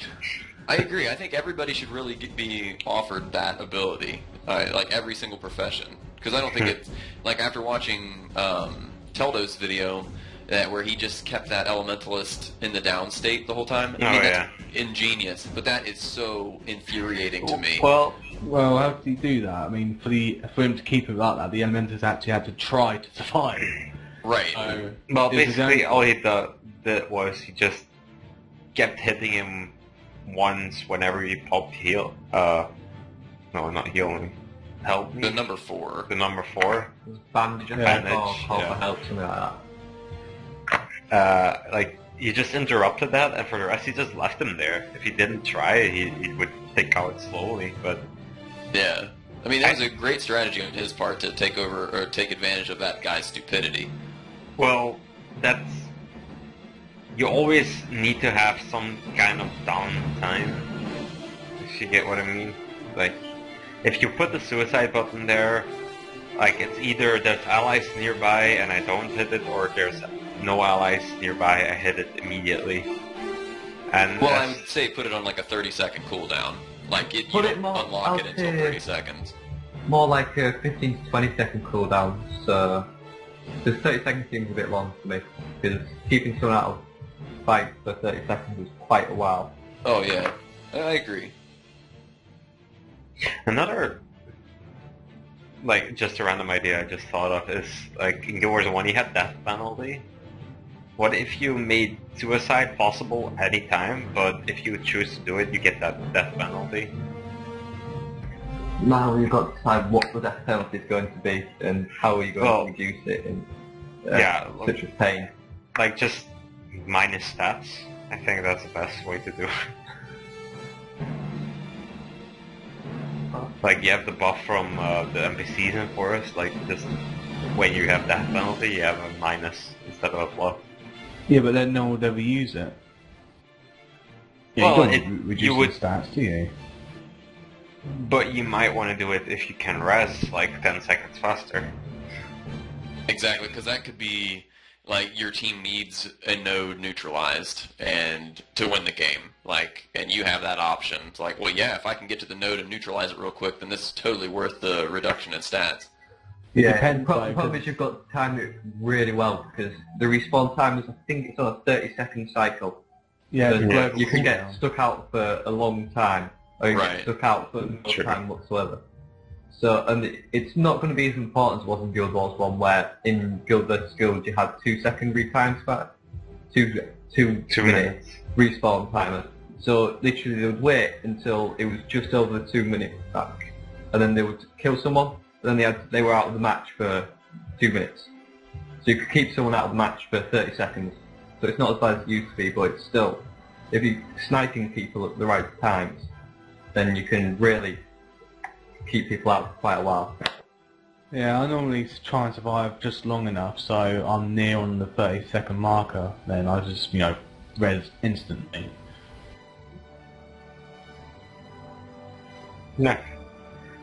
Well, that's just doesn't really have to be on a suicide mechanic, but I would like to have something like there's currently no real penalty in dying.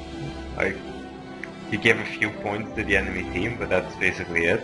Like the respawn timers aren't really long enough to really matter.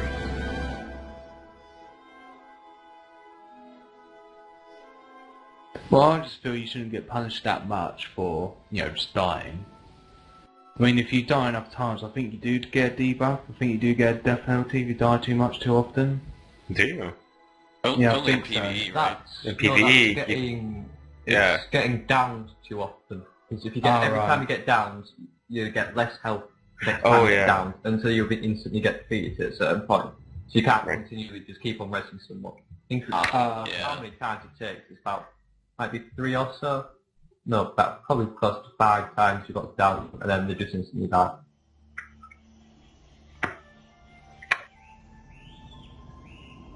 No. Okay, so that was quite a bit. I think we covered almost everything. Not every weapon specifically. Maybe. Did you guys have any specific questions?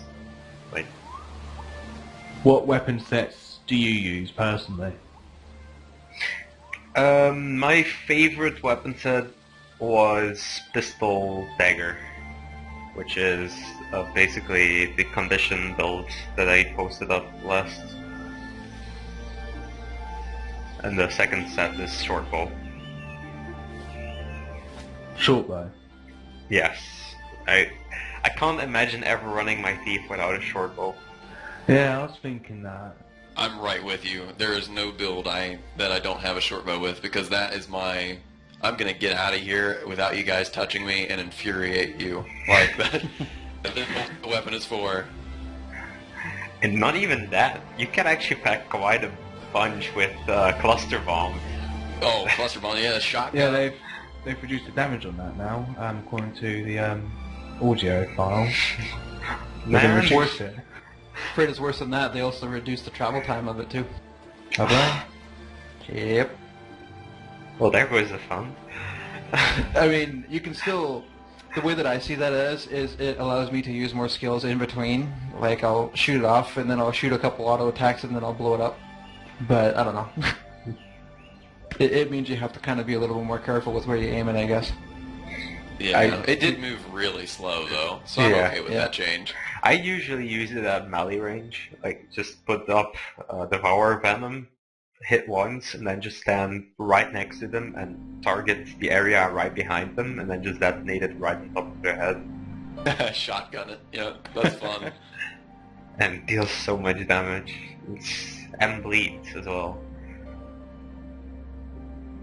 Yeah, the short bow is good, no doubt. It's just not the hardest hitting weapon we have, but it's really good all around. I just couldn't play without it. Yeah, it's like Question. Go ahead. I got a question about that. If you the bleed application on cluster bomb, does it apply 1 bleed per explosion? I believe so. I believe it applies 4 bleeds. If you hit with all 4 explosions. If you hit, Yeah. which is basically if you use it on melee range, you hit 4 times. Okay. No, you hit 5 times because your main explosion also hit, like the detonate explosion also hits, but you hit 4 shrapnel.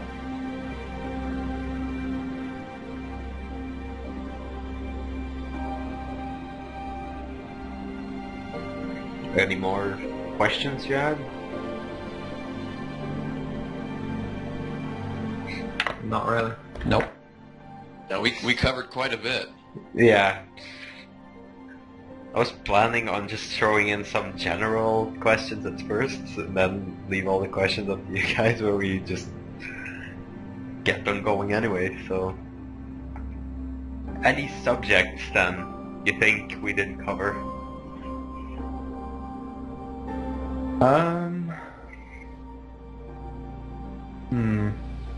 I mean, like, we could always go in depth on each weapon set, but I mean, that's not necessary if we don't need to, like, if we don't want to. But that's something we could always talk about.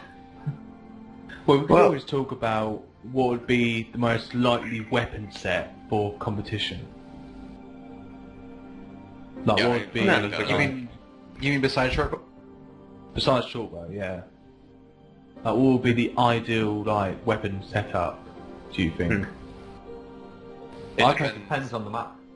I Yeah. personally prefer sword and pistol, just because of the extra days, stun, you know, and a shadow return which breaks stun and removes a condition. It's got a lot of utility within it. Yeah, I can somewhat agree. It sort of depends, like, for direct damage and, well, crit builds, I always use pistol whip. And for condition builds, I always use pistol dagger with sneak attack. Have you tried to make, you know, a mix of both bit of condition damage and bit of... Well, my current build had 1800 power. Try to remember. About 1k, little over 1k condition damage, which is enough to make bleed stick for like almost 100, which is more than enough. And about 25% crit chance, I believe, but no crit damage. But the crit chance is basically just to trigger a Sigil of Earth. Can't really get a good balance with it, really, can you? Not all 3. You can usually combine like power and condition damage or power and crit damage. Like, but you can't really get crit damage, crit chance, power, and then conditions.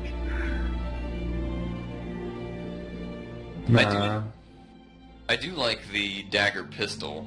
Like, that combo can be really useful. I know that, like, last beta weekend, a lot of people made videos that they didn't in the first beta weekend because everybody was doing pistol, pistol, dagger, dagger. But, like, just think about it. You can use the combo. It's a really, like, synergized weapon set, I think, because the number 5, you got the smoke field that you can drop down, and you can Heartseeker into that and go stealth and get right behind the person, backstab, and repeat. And then you have that daze to interrupt the heal that they're getting ready to pull off anyway, and you just can repeat that rotation almost. Like, it's nasty if it's played well. It's just something that you have to time. Yeah. That set definitely has one of the most control you can get on a thief. But after playing like a ranged thief main, like, well, pistol main hands, I have troubles getting back to melee unless it's pistol whip where you just teleport in anyway. Like, Right. ranged is has such a huge advantage over melee. Like, too much, to be honest. It That's depends. in most MMOs too. It depends, like, because if you're ranged and then the melee actually get to close the gap, and ranged normally do actually panic because they're in your reach and they will do a ton of damage if you're not careful. I Right. think that melee is all about pressure, and range is, not so much as about pressure. Agreed, and that's something that is so good about the dagger pistol too. I know you said you like the flip-flop of the pistol dagger, but the combo, the dual skill that you get with dagger pistol is a shadow step to the person that blinds them. So if you're having a problem getting in range, you have an ability that immediately brings you there. Yeah. Yeah. And the funny part is, when you flip it around, you have a combo when you attack a target, you shadow step straight away from them. Exactly. So, I think both of those weapon sets were made really well. I just don't think people, value them as highly because they're not as instant gratification. You don't see huge numbers all the time, but they're very, very good if they're played well. Oh yeah, definitely. And well, the funny thing is, if in melee, I did not die once to a melee in the entire beta weekend. Nice. And that is just simply because, remember when I talked about caltrops? When I said you basically create a field where not a single melee can can catch up to you. That's basically all I did. And if they do actually manage to get to me, I still have my utility Shadow Step to break off and teleport. Once they reach me again, I just hit it again, Shadow Return. Or I just use my combo attack, which just teleports me straight away anyway. So, honestly, with that said, it's impossible to lose against the melee. I had difficulty with Mesmers. As a thief, I have a problem with Mesmers if they're using the pistol, just because that stupid unload. Illusionary Duelist. Horrible. Yeah, it was broken. That wasn't. Yeah, that's not how it's supposed to work. When they were using Staff, and I was fine with them. But it was just that pistol, was just fuck off. As well as smoke screen. Jeez. How many stuns do they have? A lot of stuns. I think Dazes even more. Yeah, stuns and dazes. Well, and they have a trait that whenever you daze, it has a 50% chance to stun. So ouch. It's a nasty, nasty profession. They have so much control. And they've got quickness. Yeah. Oh boy, Illusionary Duelist with quickness. Morrowbird, oh my god. If you're fucked if you're Morrowbird. I don't care who you are, you're Morrowbird, you're gone. You just spam dodge and then run away. Funny enough, I don't know why you can dodge in Morrowbird, it's a bit weird. Oh, why not? You're a living creature. You're a bird. You shouldn't be able to dodge. How many ostriches have you seen doing a dodge roll before? Yeah, no doubt. Same idea. It's a super derpy looking bird too, so I couldn't even imagine it dodging. Yeah, exactly. You can't imagine it doing a barrel roll everywhere, can you? So we all agree buff Mesmers even more. Yeah. Okay. I hate them, they're evil. Yeah, I think Mesmers are one of the strongest 1v1s, and it's kind of funny. With a thief, I usually find myself not wanting to get in 1v1 situations so much. I would rather jump on a target that's distracted by allies. While I know that Mesmers want the exact opposite. In big team fights, their illusions die too quickly, but once, in a 1v1 situation, they are so good. So good. Yeah, it's incredible. If they use their phantasms well, it's over. Yeah, pretty much. Unless you have AoE, then, they're fucked, but... Well, that's why I said phantasms, because those are the ones that have a lot of health. Yeah. And it's not necessarily, AoE, you still have to land it, because you get stunned by the pistol offhand thing, and then the Signet of Domination, and then all the dazes. Yep. Yeah, honestly, whenever I go against a Mesmer, I know I said it's not the strongest weapon we have, but short bow is the best thing I have used against them, just because of trick shot. Drop a choking gas and trick shot, and you'll just hit all of the phantasms and illusions and hopefully kill them.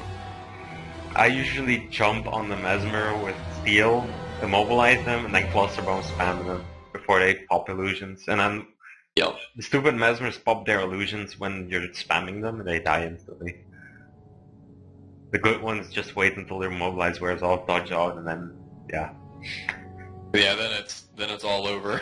Yeah, well, it depends. Either they took too much damage and they can't fight anymore, so it basically becomes a chase, or they leave you and you get a capture point, or like they come back, and usually when they come back you're without initiative, and then yeah. Yeah. That's something I didn't bring up since we're talking about weapons, kind of still. The delay due to animation. What do you think of that? Because I know that's a huge problem that they actually made worse in Beta Weekend 2. What do I think of that? I honestly don't really mind. Like, I got used to it, but I can see why people dislike it. Well, one of my favorite ability as a thief is flanking strike with the sword dagger, our dual ability, and the hard hitter is the second ability. It's not the first one as soon as you get to the back, but that delay is huge now. Like, I mean, it feels like a half second before this. Oh, it's massive. It feels like a half second in between the first and second hit. Yeah, well, that specific skill, I feel like there's not, like, it doesn't track well at all. Like, it doesn't even track movements of your target. So I like it so much, though. I think I like it too much because I just want it to work. Because I love the concept. Well, the concept is great, but I agree, that skill needs to be, well, reliable. Yeah, definitely. I did think they said they were going to add an evade to flanking strike as well, so that when you do it, you actually evade things. Oh. It already has an evade. Yeah, it has one. Was that in? Because if I remember correctly, it wasn't actually in. But that actually in Beta Weekend 1. Oh, not in 1, but in 2 it was. You still evaded. Alright, nice. It's just, if they didn't have such a long delay between the first and second attack, like, I would actually like it. Because I tracked pretty well. It just depended on the User joined your channel. where you were at on the ground. Like, if you were on a hill, it would not track well. But if you were on flat ground, like on the keep, it tracked really well. Yeah. Like, I would go right behind the guy. And you could see who was, like, a bad player, not too, because they would keyboard turn and it would make me laugh. Has anyone here removed the S as a walking back button? I've replaced it with a turn back, so as soon as you press it, you instantly turn 180 degrees. Does anyone understand that? Well, I don't use the back button, but I do have that one. I do use that one. The S. Yeah, same. Replaced with the S because it was just essentially useless. Like walking back, you're even slower walking back. So it's just like, well, fuck this, might as well make it so it turns round. Much better. Definitely. I catch thieves off guard often because of that. They're like trying to backstab me and I go, whoosh! Fuck you. No backstep for you. Yeah. Brilliant. The other way I use that button is when I have a skill like roll for initiative. Just turn, like hit the button, roll for initiative, hit the button, and it just pushes me forward. Yeah, Oh, yeah. that's what I Covering use too. distance. I've seen people do that with that heal too. Yeah. Yeah, it's pretty nice. 15-second cooldown, it doesn't really matter, you know what I mean? Oh, yeah, exactly. Yeah, And coupled with that vigor on heal, it's gorgeous. Exactly. I mean, you have so many dodges as well. If you use the Runes of Adventure, I don't even think that's balanced. Like, they can't be balanced. You dodge like every 2 seconds even. You can keep that Yeah, up. you're dodging a lot, but you're not going to do damage while dodging, are you? Yeah, So- true, but just saying, you always have a dodge ready if you would need it. Yeah, but that's a thief for you. That's what he's supposed to be able to do, really. You should be able to dodge often. He's not supposed to take damage, he's supposed to mitigate the damage. Like, Yeah, even, sure. even a parry would be acceptable. Yeah, that's actually a good point. Where Well, I are mean, the parries? Yeah, I mean, Mesmers get Well- 2 parries. Okay, I know why. Put it on initiative. What happens? Say that again, I'm sorry? You put it on the weapon skills with initiative cost. What happens when you can parry like X times in a row? Well, then you just become a warrior. They only need one ability to be invulnerable for 3 seconds.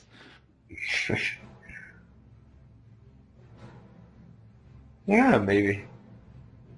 No, I agree. That would become very imbalanced, especially if they like boosted initiative return a little more.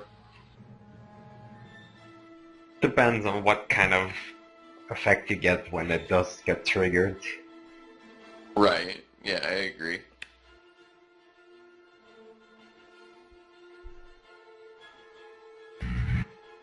It'd be kind of cool. This could possibly make it balance if you did have an ability that allowed you to parry or block or whatever. It would like as soon as you parried, it hit you into stealth. So then you wouldn't want to use it again until your revealed wore off. So then that would prevent you from having to do it. And it would make sense as far as a thief play would go. That is very interesting.